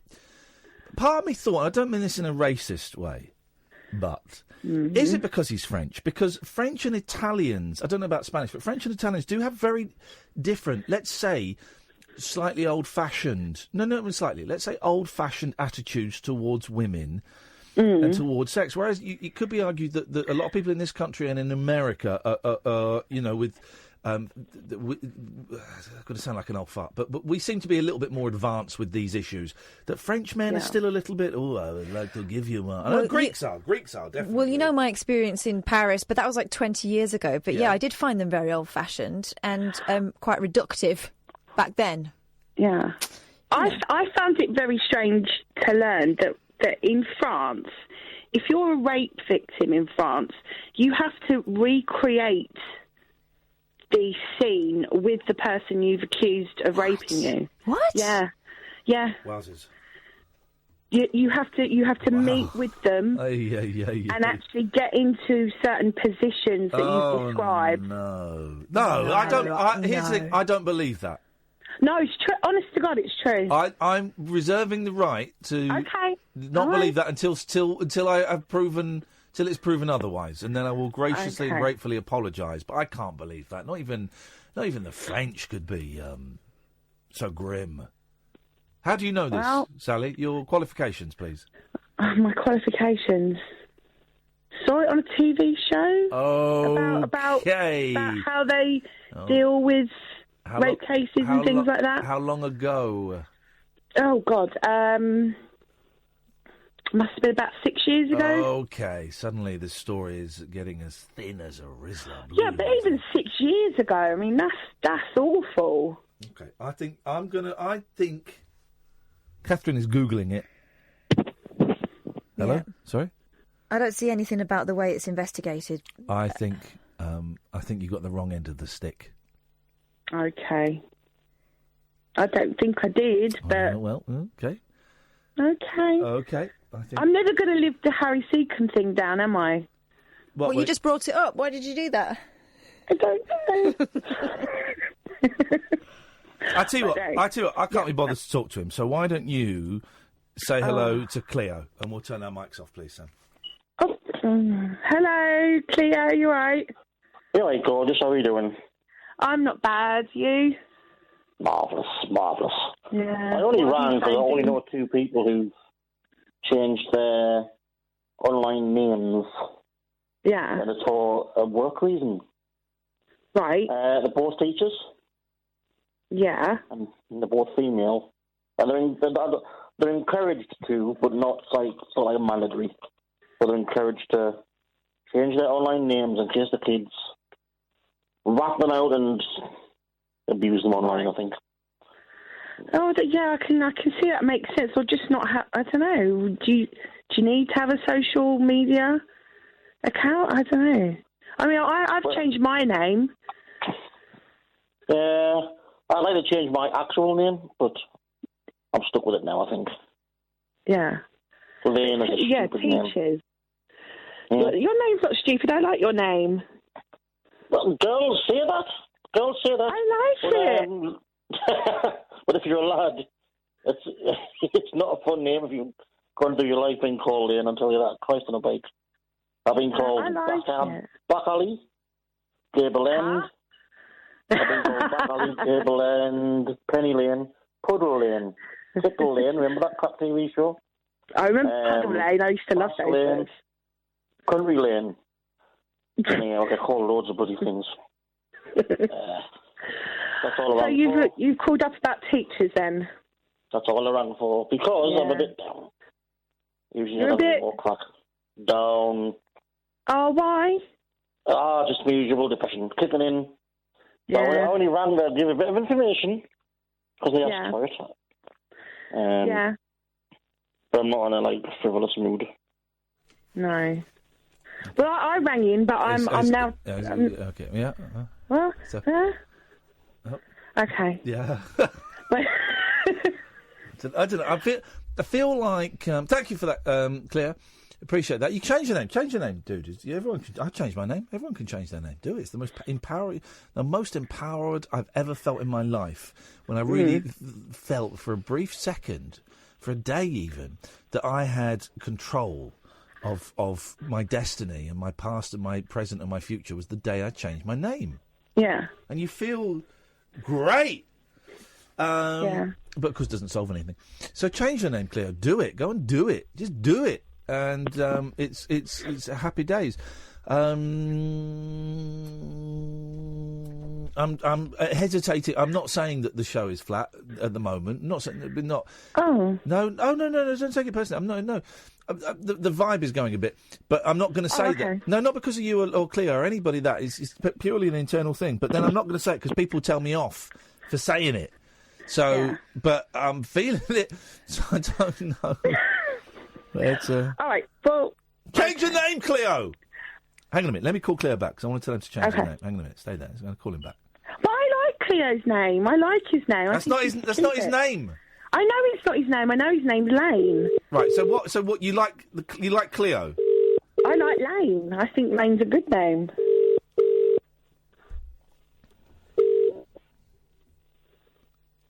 No. Change it then. Just change it. No. Change it. Change what my name? No, your underpants, you idiot. Yes, your bloody name, like you were just saying. You know what's so weird? Because I was just listening to you on the radio, and there's like a 7-second delay or something, and you were saying change it on the radio. Yeah, I know. Please don't tell me my job. I'm telling you your job. What do you want to change your name to? Bernard. No, you don't.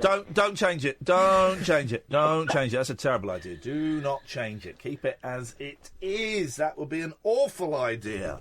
Wow. Name's good.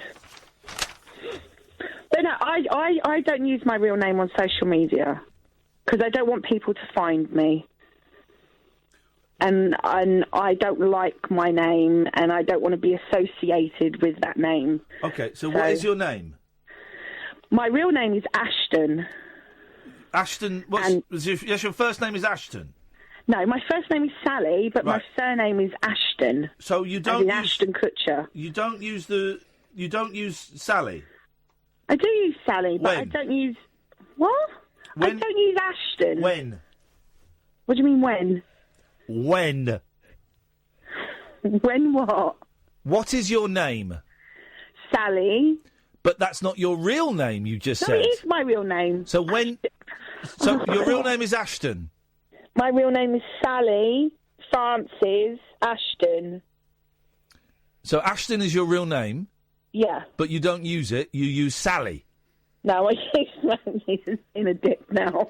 I'm not the one who's doing stupid buggers with my name. I chose a name and I stuck with it.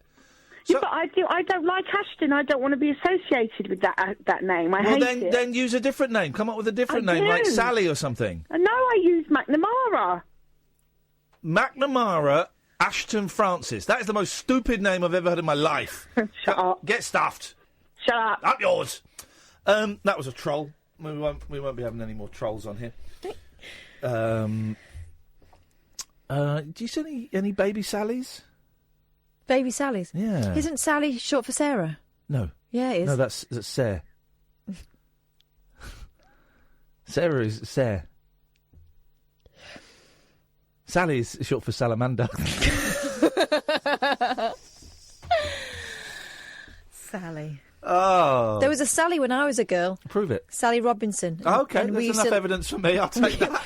We used to laugh at her. I mean, I don't know how we had the audacity, Sally's to a be great honest. name. Well, she was from Burnley and we weren't, you see. She moved to the area and it was the first time we'd heard a Burnley accent. And we used to laugh at her for saying ocean. Here's a name you don't get very often. Maybe it's making a comeback. 0344 499 1000. Genghis. Don't get many Genghis. Or Genghis. You don't get anything. We're going to call our second son Genghis. You went with Jorge instead. We went with Jorge to go with the first one, who's called Colin. So, good names, good times, great classic bands.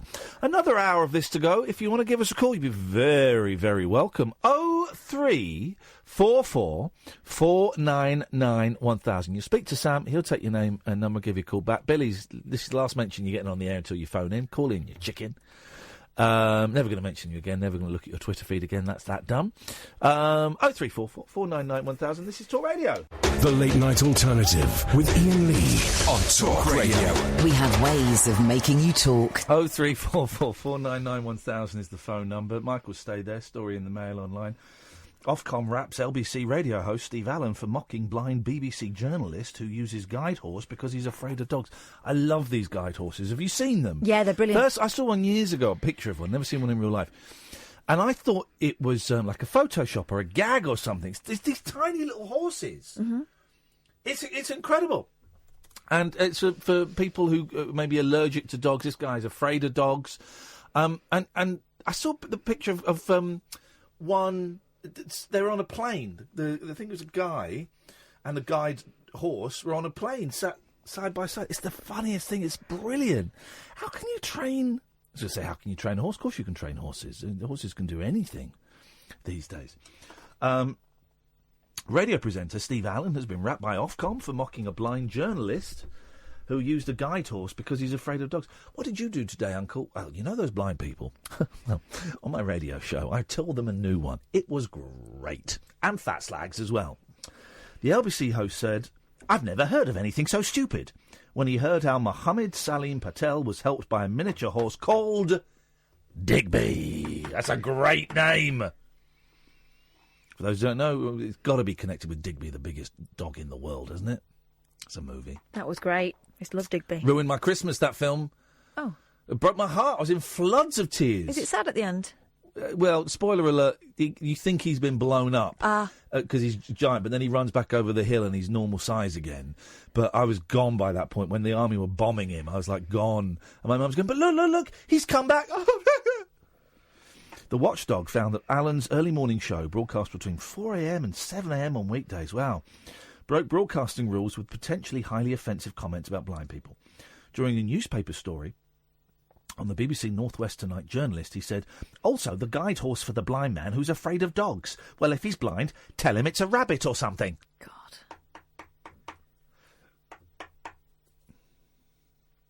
I've never heard of anything so stupid. You having a radio show, mate. That's stupid. This is the blind man scared of dogs, hoping that a horse will guide him on his commute. Where are you going to take that, for goodness sake? You can't take it on a train, can you? Yes, you can. It's a guide animal. Yeah, yes, you can. They're not normal size, you muppet. They're tiny little things. Alan added that if Patel is afraid of dogs...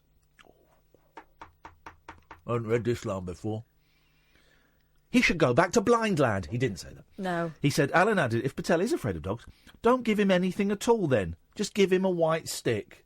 That's the line. I hadn't seen that line before. That's the line. OK, right. Alan, look, there's the fellow with Digby. Look at the size of it. It's brilliant. It's adorable. It's great. I think it's stunning. And also, I mean...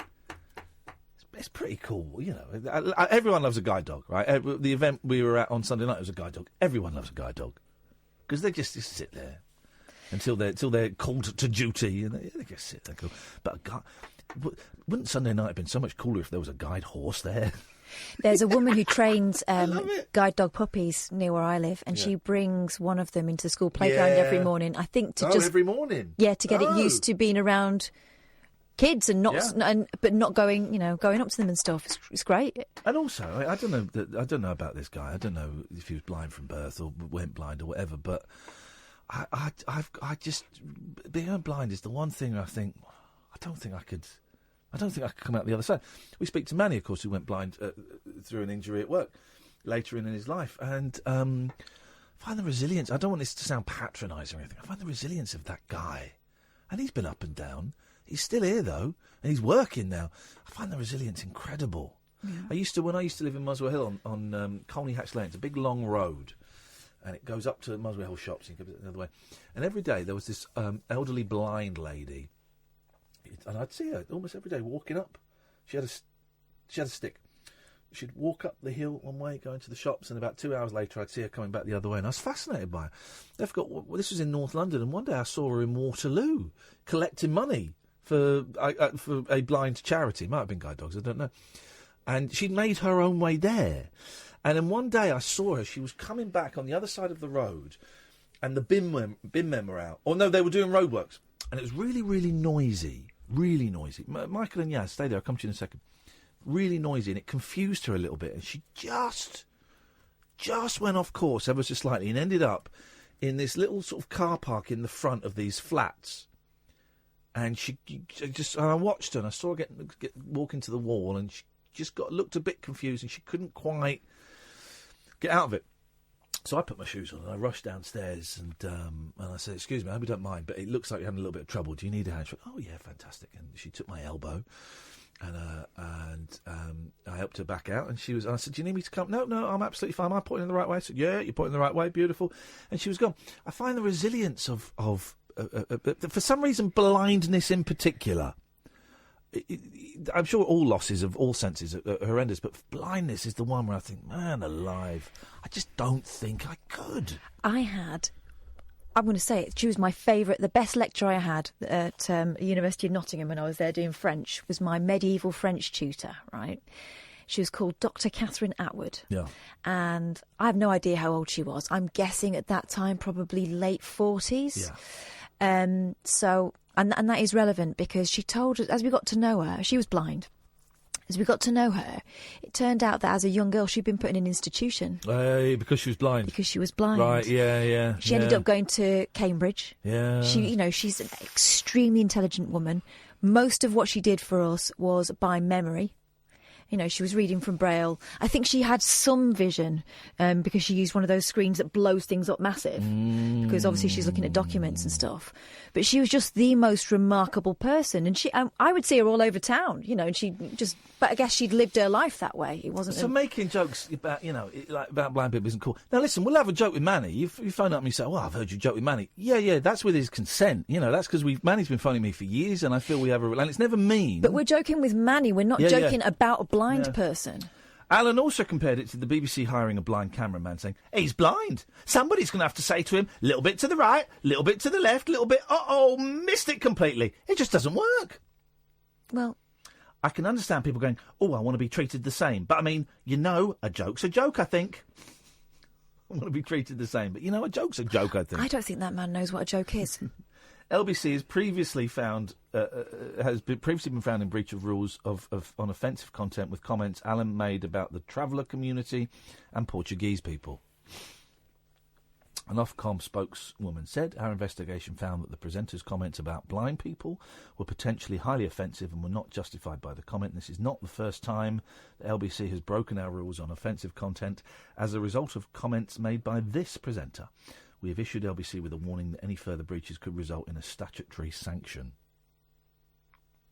LBC said that Alan was expressing genuine surprise at the news story about guide horses, and his intention was not to treat the blind community with insensitivity. It said that it had made improvements to its compliance processes for Alan's programme as a result of this case. Potential sanctions can include financial penalties and having to broadcast a statement of Ofcom's findings. Lucky for them, it will be at the time of the day when no one's listening. But still, that was interesting. And that guy was making jokes about me getting divorced a few weeks ago. You should have saved for a divorce. Struggling to pay. We should have saved for a divorce. And all kinds of other obnoxious, rather unpleasant things. Michael's been waiting the longest. Hello, Michael. Good morning or evening, I'm not quite sure. I'm over in Belgium, so it's I'm an hour ahead. It's slightly different. Have you had a sleep? No, I've just arrived in Belgium. Well, then it's driven all the way from Portsmouth. It's still good evening, then. Okay, cool. That's fine, as long as we get there. As long as we get there. Good. What are you doing over there, man? I'm here to work for the week. Well, it sounds absolutely lovely. I hope you can have a great time. Enjoy the food. Great food over there. I will try. Yeah, all right. Go on, what you got for us? Okay, well, I just wanted to give my experience reference Twitter and the legitimacy of not having a photo, etc., blah, blah, blah. Yeah. I've never been into social media, never had a Facebook, haven't got Instagram, anything like that. About 3-4 years ago, my brother, who's very close to me, is becoming a little bit of a minor celebrity on TV. So I got myself a Twitter account to keep an eye on what he's up to, blah, blah, blah. Blah, blah, blah. I discovered that actually by the more comments I sort of made, 95% of his feedback would be positive, 5% would be crap, and I just found myself getting obsessed with replying to all the negative comments he was getting. And my brother turned around and said to me, Mike, just leave it, just let it go, don't worry, there'll always be dodgy comments. So I started a second Twitter account without, obviously, my face and name, in order to sort of give my point of view to anyone that was criticising him. Sounds petty, I know, but so I sort of swing with two accounts. Well, one is legit, my photo. Yeah, but what's the non-legit one for? If people, what do you do with that one? Well, basically, whenever my brother does a TV programme or anything, he gets, like, dodgy feedback. Yeah. A lot of the time it's non-factual, or people just putting in rubbish. Yeah. And, I like to be the Twitter crusader that corrects them. But you do it. You do that from the anonymous account. Yeah. Why don't you do it? Well, I would have thought you'd. Why don't you do it from the real account? Because, I don't know. Probably because it just sort of shows an obsession and. Well, no, it shows you looking after your brother. Well, yeah, to a degree, but then people say to me, and certainly since I've started my own business the last 6 months, people are going to me, read your comments on Twitter again, Mike. Da-da-da. Well, maybe the guy had a point. Da-da-da. And with clients, etc., it just seems. Okay. Well, why? Well, here's another question. Why do you feel? And this is something I struggle with, so I've not got an answer for this. This isn't a judgment, but why do you feel you have to say anything? Truth be known, because I'm just so proud of him and where he's got to and where he's come from. How is arguing with, and this, I'm almost saying this to myself, right? So how is arguing with a bellend who doesn't know your brother, doesn't know anything about your family, how is arguing with him going to show how proud you are of your brother? You know how proud you are. Hopefully your brother knows how proud you are. So how is arguing with some knob on Twitter going to highlight that? Hang on. Because sometimes it affects the opinion of other people. I can give you an example quickly. Yeah, go on. Give me an example. Okay, look, he just came down from Everest not long ago. It was aired on Channel 4. Yeah. Ant Middleton. I don't know if you know the guy or you saw it. He's got the thickest beard. Yes. Yeah. In show business. That's my brother. Oh, wicked. All right. Okay, nice one. So it's your little brother, basically, yeah, he's 2 years younger. Oh, God. Imagine how So big, he got how down big from are you? Everest. Yeah. He got down from Everest, everything was brilliant, loads of positive feedback, and then there were people that were mentioning about the Sherpa that was left behind. Right. And it was nothing to do with him, wasn't even part of his sort of crew or climb or anything like that. Right. And there were just loads of people coming in, well, not loads, but a few people coming in going, you know, he's left someone behind, blah, blah, blah, he's arrogant, he shouldn't have stayed at the top as long as he did, And I know, obviously, he's my little bro, I know there's no way that he would have sort of left anyone or been arrogant in any way whatsoever. Right. And I don't know, it just winds me up when I see no, the but you say it's like but most people would know that he wouldn't leave anyone behind. It's you know. Go on, Kath, you're going to say something. I'm trying to put this into words. Because I know exactly what you're talking about. Because, when Iain bears his soul online and people, or if he's ever on television and people have a go at him, it gets on my nerves as well. And I feel very protected. No, when people have a go at you. Okay. But what I found is more effective than engaging with them is going through their Twitter feed and reporting everything that I can and getting them shut down. Yeah, that's not a bad shot. Well, to be honest with you, I've got to the stage, as I said when I started the call, I've got no sort of social media. I have Facebook, Instagram. Never have had.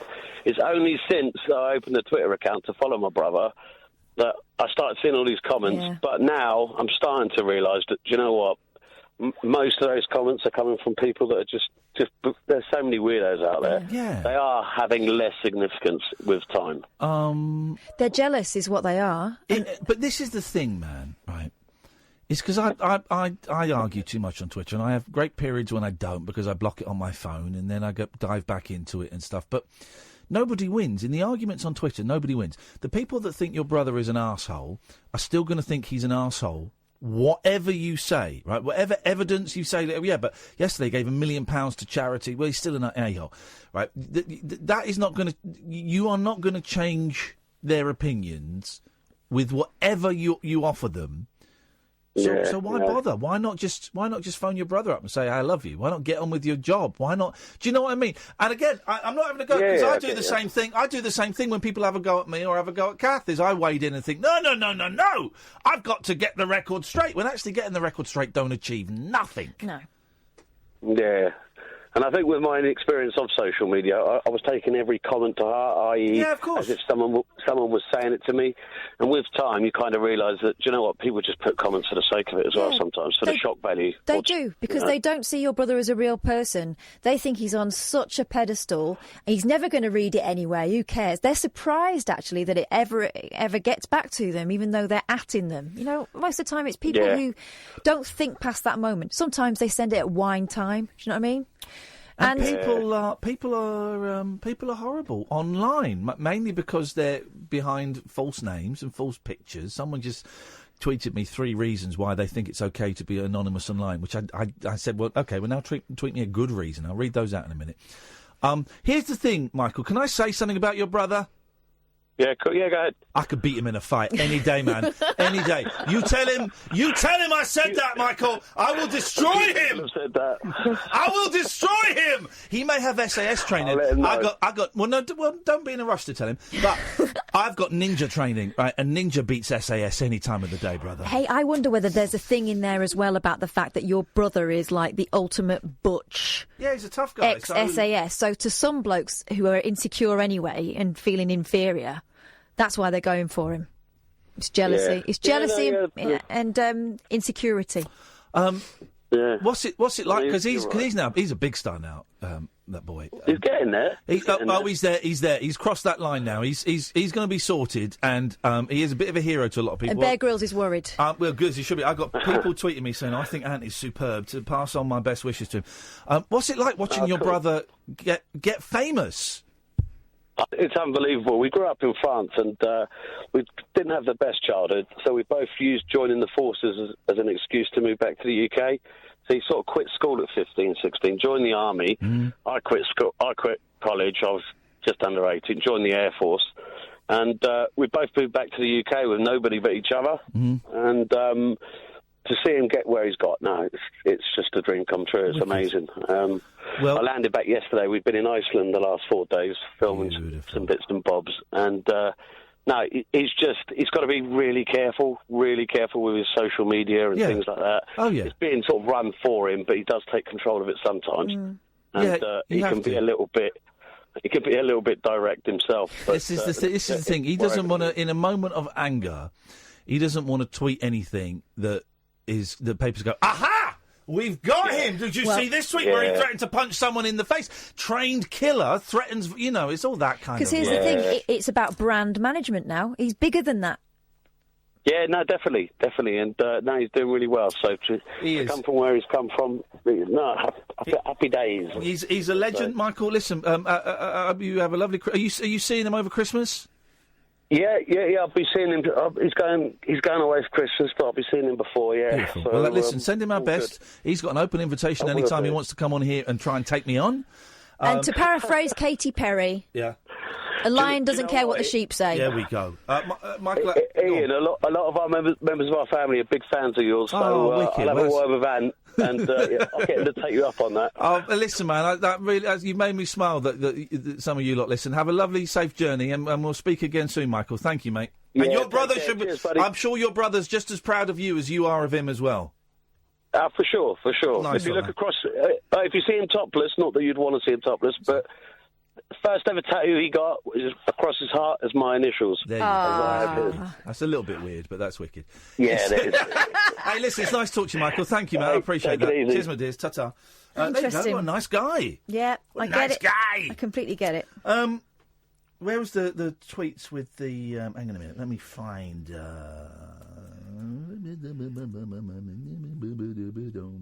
just retweeted 3 reasons why it's... Sylvia Soul says, here's 3 good reasons why being anonymous and not using your own picture online. 1. In increasingly intolerant, polarised, censorship-driven world, many of it are intolerant of and hostile to others' views. Well, I don't know where the censorship comes from, because you can say pretty much anything you want on Twitter, can't you? As long as it's... Well, as long as it's not harassment or fueling hate. But also intolerant and polarised. I think a lot of that is because we're not looking at real people. I'm looking at your name, Silver Soul, and it's the picture is two hands holding a planet. It looks like it's too small to see. Maybe if I was looking at, let's assume your name is Sylvia Smith. I'm sure if I was Sylvia Smith and I was looking at a picture of you, maybe my slightly flippant will now give me a good reason retweet. I would feel less inclined to do that. I think if we're looking at each other and we're using real names, and also with real names, if someone threatens to kill me, right, on there, I can find out, with a little bit of work, you can probably find out where they are. I think everyone would be more tolerant if we used our real names. Point to it. Hang on, point to it. One second good reason. You can express views without social media owner collecting that data. There's a reason social media is free.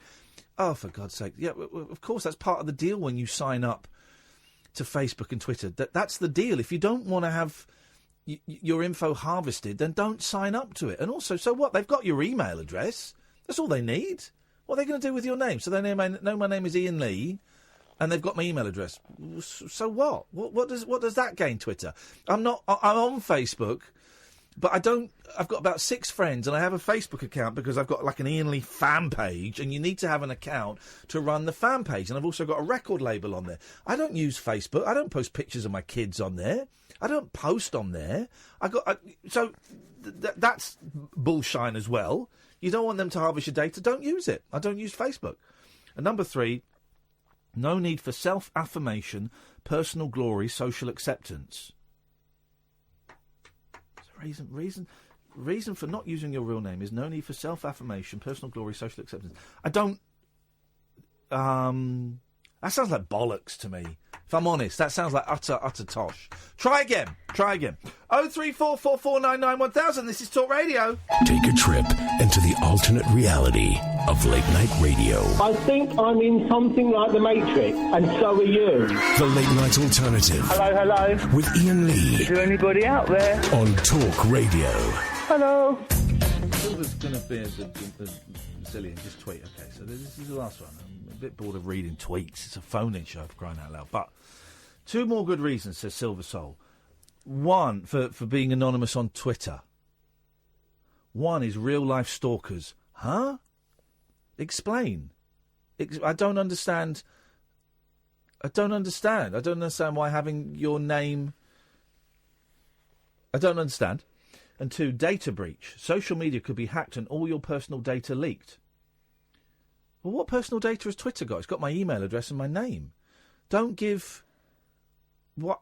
That doesn't make any sense. If all it's got is your email address and your name and the password that you log into, well, make sure you have a different password for everything else. I don't understand social media breach. Facebook hasn't got my phone number. I don't give my number to Facebook. They've got my email, my password, and my name. That's it. That's all they've got. You choose how much you give. And by the way, if you don't like the way the lay of the land, don't play the game. I quite like that. In fact, I can think of loads of good reasons. P.S. Do you have one good reason why people should have their right to anonymity removed? Well, I don't think it should be a right. And yeah, I can think of more than one good reason. I've been saying them all evening. Thanks very much for listening. And now no more of this boring Twitter conversation with you. Keskari says, personally, I feel people treat you differently knowing your gender, and saying your name makes that more obvious. As you said, with the difference of how you and Shappy were treated. You're not listening, Keskari! I'm saying if we all used our real names and our pictures, I think that would be significantly diminished. Yes, you'd still get misogynistic arseholes on there. Of course you would. But you get that in Starbucks. You get that on the bus. You get that walking down the street when someone turns around to look at a woman's back. You get that everywhere. If people were using their real names and their real pictures, it would happen significantly less. Or we could call out real people. We could call out real people who had behaved appallingly. If I want to call you out, Kazkari, I've got to go. Wait, the anime pink-haired lady called Kazkari doesn't mean anything. It doesn't mean anything, and I'm not having a go at you. I'm not. But your argument makes no sense, and it really gets me angry. Catherine Boyle. And I think subconsciously, if you are talking to someone who puts their name and photo on it, they're more credible. Yeah. Digital Spies are really is a great website, but the forum is just a cesspit. And most people are on there use fake names. I post on there. I haven't been on there for a couple of weeks, but I post on there using my real name because I think it's the decent thing to do. And I think if most people use their real names, they would they wouldn't say the horrendous things that they say on there, because there would be a certain amount of, you could go, well, hang on, Steve Jones. It makes people real, and I just think that hiding behind anonymity, I don't think people should have the right to anonymity online. If I'm completely honest, I don't think there should be any right to it. And if you want anonymity, then there are loads of, go and use GAC, go and use any number of these crappy little, backstreet forums and websites. Go and hang out in those cesspits if you want. Then if you're using the ones that the big ones, then you shouldn't be anonymous. Have the balls, have the courage, have the cojones, I keep using male genitals there. I'm trying to think, could I use female genitals? It doesn't work. So let's forget the genitals. But just have the guts. Have the guts. Thank you very much indeed. We go. 0344 499 1000. Do you have anything? Yeah, got loads. Go on, loads. Let's have a little bit of what you got. All right, here we go. Let's start at the beginning. The woman who claims she has sex with elves. Elvis? Elves. Okay. And they know exactly what you want in bed without asking. Ooh. Her name is Helgador Hallgrimsdotter.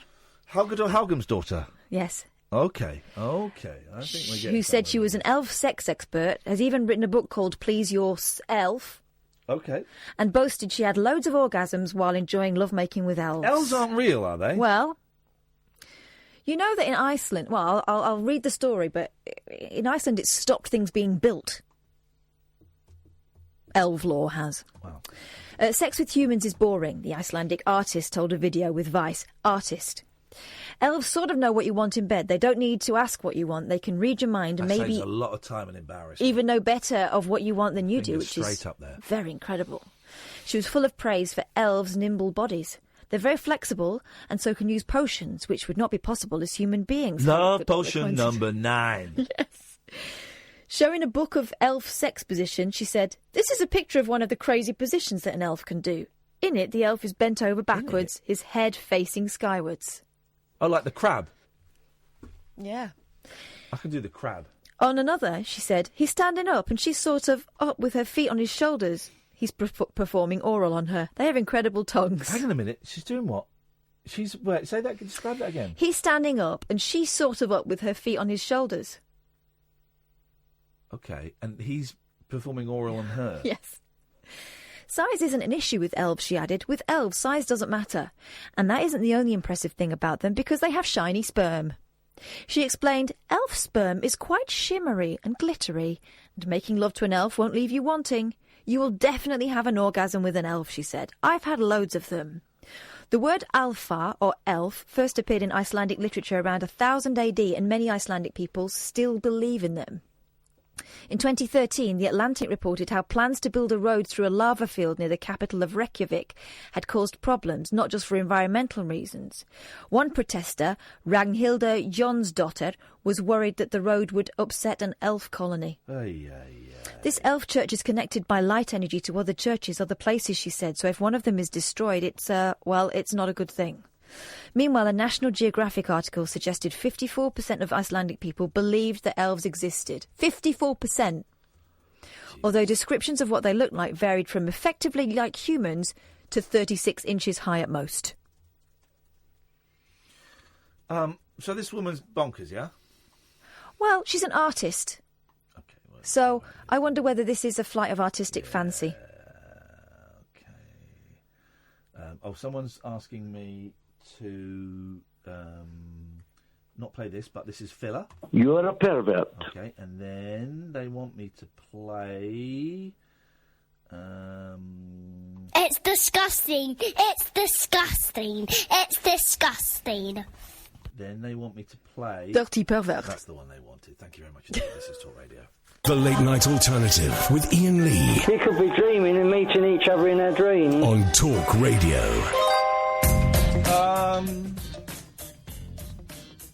still no news on Jade McGrath? No. McGrath, the young lady that we heard about Thursday, I think it was, last week. From Inverness, isn't it? Inverness? Yeah. That's, it's not great. It's not great news at all. So we'll see. We keep waiting and we keep our fingers crossed. That's a shame, isn't it? It's awful. It's a shame. That poor family having to go through the torment of her being missing for so long. Can't begin to imagine what that must feel like to have someone, say someone so young. She's 19, so she is young, but actually any member of the family who is in a vulnerable state to be disappeared for nearly a week. Just horrendous.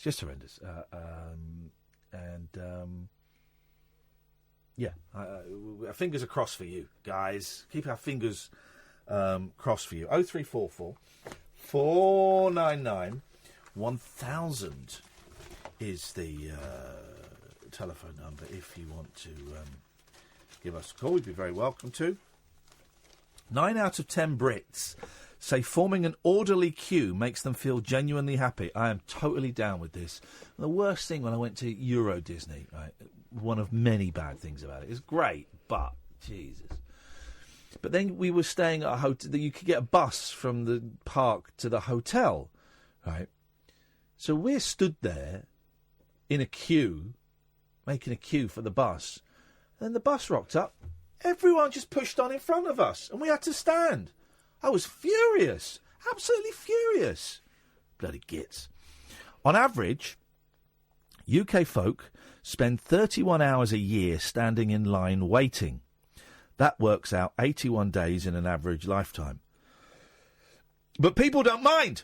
A whopping 96% think the art of queuing properly is the essence of the British character. I am in. Mm-hmm. Queue management is important as well, though. Go on. If you're in a shop and the queue is being managed badly, even though everyone else is playing by the rules, it's anxiety-inducing. All right, here's what happened to me today. I had to go and pick up a parcel from a well-known store. Yeah. And I went and did all my shopping first, and then I went and waited for the parcel to arrive. And the woman came out from the storeroom with a gentleman's parcel. A gentleman's what? A gentleman's parcel. Okay. Handed it over to him. And in the meantime, another guy came along and stood in between me and the woman. And instead of asking me, because my parcel had already arrived and it was behind the counter. Yeah. And instead of going to me, she went to the guy who'd come between us and went and got his parcel for him. When actually, I could see mine. And I was there first. Well, you should have said. That's your fault. No, I just sat there and simmered. Because I'm British. No, because what I'm saying to you is it's anxiety-inducing, but... No, I would have said... I am not allowing myself... Excuse me. No. Excuse me. I was next and that's my parcel there. I'm next. No. Simple as. I can't do it, but I will sit there and come inwardly and queue tut. with me. In fact, we'll go back to that place and I'll kick off about it. No, don't. People don't mind. Whopping 90%. Almost half reckon people from the UK do it better than anyone from any other part of the world, and that's why we voted Brexit. 67% tremble when they view a queue abroad with people pushing in willy-nilly. Tremble? Did it say? Yeah. Tremble. 1 in 5 admit disorderly queuing drives them into a furious rage. 73% believe queue jumpers should be sent to the back. Yes, they should. And also as well, listen, I don't mind keeping a space for one person. But when someone keeps a space for 4, 5, 6 people, no, that is against the rules. You can keep a space for your wife, or your dad, your kid. That's fine. Of course you can do that. But when 5 or 6 people go in, well, then that's like an extra queue you've added into the queue. Oh, here we go. Queue jumpers. So 73% believe people should be sent to the back. 10% reckon they should be fined. Wow. And a hardcore 7% think the offence should carry a jail sentence. Yes, mate. They can learn to queue in the prison canteen. Average people only have to spend 12 minutes to queue before they start getting cross with others. The average Brit would pay £3 to avoid queuing for longer than 20 minutes. But more than 2/3 believe they wait less time in queues than their parents did, thanks to time-saving devices and online booking. I still like queuing in the post office in Windsor. They have 4 or 5 of those machines where you can go and zap it and do it all yourself. Or there's a queue. And if I've got the time, I will join the queue, and you'll get someone going, if you like, you can bring it over here. No, I'm all right. And unless they say, and sometimes they do, they say, if you come over here, I'll do it for you. Fine, beautiful, fine, okay, then we can have an interaction. But generally, if they're just going to say, save you a lot of time, we've got 3 machines free, I'm all right, I'll queue. They're like, whoa. I'm saving your job. Yeah, I'm doing this kind of for you guys, because, no, I'll queue. I'm happy. I like queuing, because then I go to speak at the people at the post office. I also do these things sometimes where I've gone to the shop and I need to kill some time, right? So I don't want to go in the express queue. I've chosen to go behind this woman who's got quite a lot of shopping because I know I've got about 10 minutes to kill and I don't want to stand outside looking awkward. Sylvia, so last one, because you're really clutching at straws, right? So this is the person arguing about social media mining all your data. And I said, well, all I've got is my email and my name. That's it. My password. There's more data collected than just your name on Twitter, email address and photo. E.g., how would you like private direct messages splashed all over the internet? Then there's a story that there may have been a glitch where some direct messages could have been gleaned by an outside party. But the story in the Telegraph says there is no evidence this has happened, it's just a possibility. Well, here's the thing, Silver, right? What are you sharing in your direct messages, you dirty so-and-so? What are you sharing? I don't put anything in any electronic form. Okay, maybe there have been 1 or 2 exceptions. But most of the things I put in any electronic form, I'd be all right with them being shared. I wouldn't be happy with them being shared, but I'd be all right with them being shared. I don't trust email. I don't trust Twitter. I don't trust Facebook. So I make sure that the stuff that I put there, if it got leaked out, I'd be pissed off. I'd probably be a bit embarrassed about a lot of it as well. But there's nothing... It wouldn't be the end of the world. I wouldn't be searching for the noose, going, my God, I can't believe this is out there. So, Silver, what the hell are you... And also, if you don't like the fact... You've got to imagine that every electronic form of communication can be breached. Everyone can be breached. Even WhatsApp says your messages are encrypted. I don't believe that, right? So, you're telling me via Twitter that you are unhappy with Twitter and how... it is a flawed system. Well, don't use Twitter.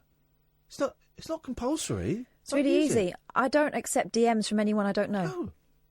Don't send it. What have you got to hide, Silver? That's the last one I'm going to say. If you want to call in, call in. But it's not really great listening for people, me talking to one anonymous person. I'm talking to an anonymous person with a made-up name who's coming up with, I'm going to say it, absolutely awful reasons for not using their real name. Good evening, James.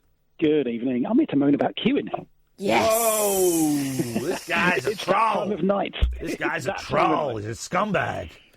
You know the worst sort of queue jumper? Yeah. Is I go to one of the German supermarkets, well, both of them actually, Aldi and Lidl, right? Where I've never been in either of them. Never been you should do it. It's brilliant. It's like, do you know what it is? It's like going on a holiday and going to the supermarket. It's really lovely. Yep. It's kind of like you go around with all these kind of products that you don't see in other supermarkets. It's like being on holiday and doing the shopping. It's brilliant, except when you do the queuing at the end. Yeah. Because what happens is they'll have like 7 queues, 7 tills there. One of them will be open. Yeah. And you're, bloody right. So you join the queue, and there's like 3 people in front of you with a trolley load of stuff. You're stood there with your loaf of bread. Yeah. And then behind you, a queue will form. Yeah. And then there'll be an announcement saying, till number 4 is now open. Oh, thank God. And then the people behind you in the queue go to till number 4. That's your problem. It's your problem. You're not assertive enough. You listen, you either stay your ground... Shut up, Snowflake. You either hold your ground and stay there, or you are on constant alert, ready for that, and you dash there first with your elbows out. I've got no sympathy for you, James. You don't know how to work the system. Here's the trouble. I'm trapped in this kind of queue because you can't get out. There behind you, you've got the till right next to you. Well, then queue further behind you, then. What? Queue further behind yourself, then. Clone myself. Well, if they're getting there before you, there must be a way to get there quicker that you're not doing. I've got it. How you beat the system, Michael. Isn't that... Who's Michael? Oh, James, sorry. What? Michael's the guy before. Yes. James, always stand at the back. Always insist on standing at the back. Let people go in front of you the whole time. Everybody go first. I'm a genius like that. James, and we're British as well. You do not know how to work the queues. You disgust me. And I'm sorry. Death by Firing Squad, please. Fair enough. If you don't mind. Thank you very much indeed. Terrible example of the British man. Thank you, James. 03444991000. This is Talk Radio. The Late Night Alternative with Iain Lee on Talk Radio. 03444. I'm going to give the phone number out. If you want to call, you'll know the number. If you don't know the number, well, you have to look it up. That's what I'm going to say. We're nearly done. We're nearly done. I shouldn't be touting for business at this time of night like some tired old rent boy, desperate to make a dime. I've made enough for the night. I'm going to go home with a smile on my face. We're here till 1 o'clock. Paul Ross comes in at that point and takes you through the night. I should say as well, plenty of other ways you can listen to us. There are podcasts coming out of our ears. There's kind of the best of podcasts of this that Kath puts together. There's also, if we have a guest on, like Dave Hill on Friday, that goes up as a separate podcast. There's also the Rabbit Hole, which is a live show that we do. Well, we go around the country and we do like a phone-in show in front of an audience, like a phone-in show. And then the last couple of... What was the last one we did? The last one we did was Bath, but that's not gone up That's yet. not gone out yet because we've been putting the diaries out, haven't we? We'll do another one, aren't we? We'll do another one, yeah. I will... maybe I'll put that together tomorrow afternoon. But it's got that big hour-long chunk. Well, you were going to give it to me. Let me do it. Okay, well, I'll send it all over to tomorrow afternoon. So, yeah, we've been putting out an audio diary of me before I went into the jungle last year. And there's 2 have gone up. There's one more in which it's me filming with Joe Swash in my hotel room. And he tells me that Stanley Johnson's going in. I think that's the first time I get confirmation that he's going in. And you hear all of that. And then you hear me on the morning. I think it was a Thursday I went in. You hear me going, right, this is it. I'm dressed. I'm ready to go. I'm about to go and hand over my suitcase and my watch and all of this stuff. And it was very strange. So that's that. Go online, go to Acast, iTunes, Rabbit Hole, Iain Lee. It'll all pop up, all of those bits and pieces. Right, Catherine. Yes. What have you got? Oh, this. Now, this is something else. Yeah. Right. We've heard, ever since we were kids, about animals getting dumped down sewers and becoming, like, super aggressive and stuff, right? This is something else. The African island inhabited by super aggressive monster chimps released from US labs. It's real. Yeah.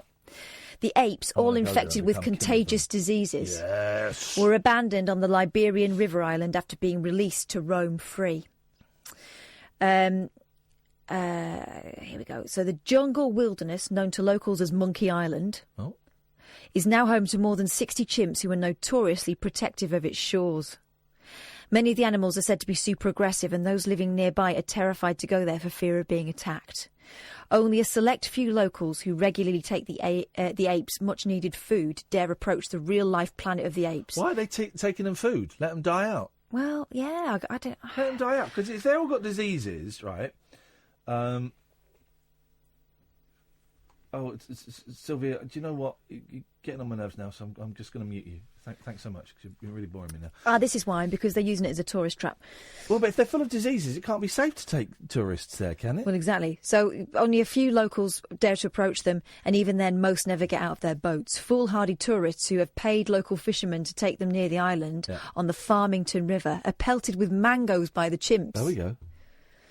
There's loads of pictures of the chimps sort of squaring up. To some, the apes even have a monster-like reputation and have sparked bizarre rumours they will attack and even eat those who set foot on their land. Yeah. They'll eat you raw, one villager warned when a journalist asked to be taken to see the apes on their island home. Yeah. And those who guard the apes to protect them and others are quick to warn strangers to stay well away. If you're a strange person, when you go there, they become aggressive, said Jerry, a security guard at the island. But the only thing... The chimps are afraid of water. They won't swim across. They just walk on the water edge. This is insane. I've noticed that. I would nuke it. In zoos, that they always have water around the enclosure. Is it? No, they don't. Yeah, they do. They don't always. No. They do. What, for monkeys? For apes. Monkeys, yeah. No, chimps and apes. Well, the same thing. They're all monkeys. Oh, come on! Don't start that. At this, you know what the difference between this time of the chimp night, you're going to start saying that they're not the chimps and gorillas and orangutans and chimpanzees. They're apes. They're apes. They're all monkeys. No. Oh, shut up. Monkeys man. have got tails. Oh, for God's sakes! You really nauseate me. You nauseate me. Yeah, you disgust me, and the discussion turns to bile, and that bile rises. You know until your I'm problem? gagging. You're allergic to facts. Allergic to twats. The chimps were all experimented on at a controversial virus testing laboratory. Good. Vilab. I mean, this Vilab. sounds like something out of a comic book. And some of them have developed superpowers and can travel through time. Set up by the New York Blood Centre, NYBC, in Liberia in 1974. Is that like Liberian Girl? Yes. Okay, I thought it was Librarian Girl. So did I for ages. They were infected with diseases like hepatitis and river blindness to help scientists develop vaccines to be used on sick humans. Yeah. After more than 40 years of experiments, NYBC ended its Liberian project following a campaign by animal activists, and the chimps were left on the island with little natural food or water. The original carers, many of whom have worked with the chimps since the 70s, were paid to take them food and water every other day. Then, at the height of the Ebola epidemic in 2014, the caretakers stopped going to the island and the apes began to starve. In 2015, the Humane Society decided to take on the care of the chimps, and in 2017, the NYBC pledged £5 million to pay for their future food and medical needs. There you go, there's your answer. This just goes to show how pointless Twitter is. Thank you for that. I enjoyed that. So Silver Soul, I just muted him. Or her. Because he did the... apparently my argument was classic go-to soundbite for those who enjoy a circular argument. Oh, right, if you have nothing to hide, you have nothing to fear. It's not what I said at all. But then I just went to their come in, Paul Ross. I went to their bio. Freedom is not for the faint-hearted. Yeah, exactly. It's a fruitcake. Not you. Although, sometimes I wonder... Talking of fruit. Yeah, what you got? It's a huge thing at the moment in China. Oh. It's the durian fruit. Have you ever heard of one? Oh, yeah. Have you eaten one? No. I'm going to be trying one later in the programme. What is it? It's arrived. You may get the pungent smell of it already. I've got a waft. Even though it is the most surgically sealed packaging I've ever seen, you can still vaguely smell it like mustard gas or something. It's meant to be horrible to smell, like decomposing human flesh, but delicious to taste. Oh, yeah. And that's true. I mean, that is... Oh, jeez, that yes, is mate. completely sealed, Oh, we it's, thought. It's So- like spending 4 hours in the car with Kath on Outrageous. the way up to Halifax. But what is it supposed to taste like? I'm going to find out, but they say it tastes like, if you could, it's very meant to be very subtle, they say like roses, the taste of roses on your tongue. Oh. I don't mean the chocolate, sadly. I mean the actual taste of roses. Apparently so, but I'll be finding out later in the programme. So is this big at the moment then? Or It's is this... huge in China, which means it'll probably end up over here. But there are enormous numbers of farms that in China. stinks of... Oh, that's disgusting. That smells a bit like smelly feet, doesn't it? Oh, it smells all like animals. Gas. But seriously, it was wrapped in 2 carrier bags. I do apologise, Kath. And it's completely sealed. It's meant to be hermetically sealed. It does smell like a gas leak. Also, and what else you got in there? For some reason, they've got a dragon fruit as well, which is apparently very bland fruit. This, which is 2 durians, set the team back £15.80. What? Let's do it then. They're doing then ribeye steak. Flipping heck, man. Oh. That is... Oh, you dirty bugger. Don't blame me. He's blaming it on the fruit. Blame the fruit. That's right, Without being carry at all homophobic, blame the fruit. Also on the show, and I'm nervous about this because I feel we may not get a more challenging but better interview ever. Yeah. We're speaking to the American academic. As you both know, the universe was formed, we believe, bang, the primal atom, the Big Bang, 13.7 billion years ago. Well, it was formed 3,000 years ago by our creator. But go on. If Okay, that's we what agree you to want to differ. believe. Well, the academic says 13.7 billion, and he has measured precisely the amount of light generated since the Big Bang. He believes it's the number 4, followed by 84 noughts. It's to do with photons. My head exploded too when I heard about it, but I want to find out, what he means by that and why. Well, I was going to say, what does that even mean? I'm going to find out later in the programme. But the light...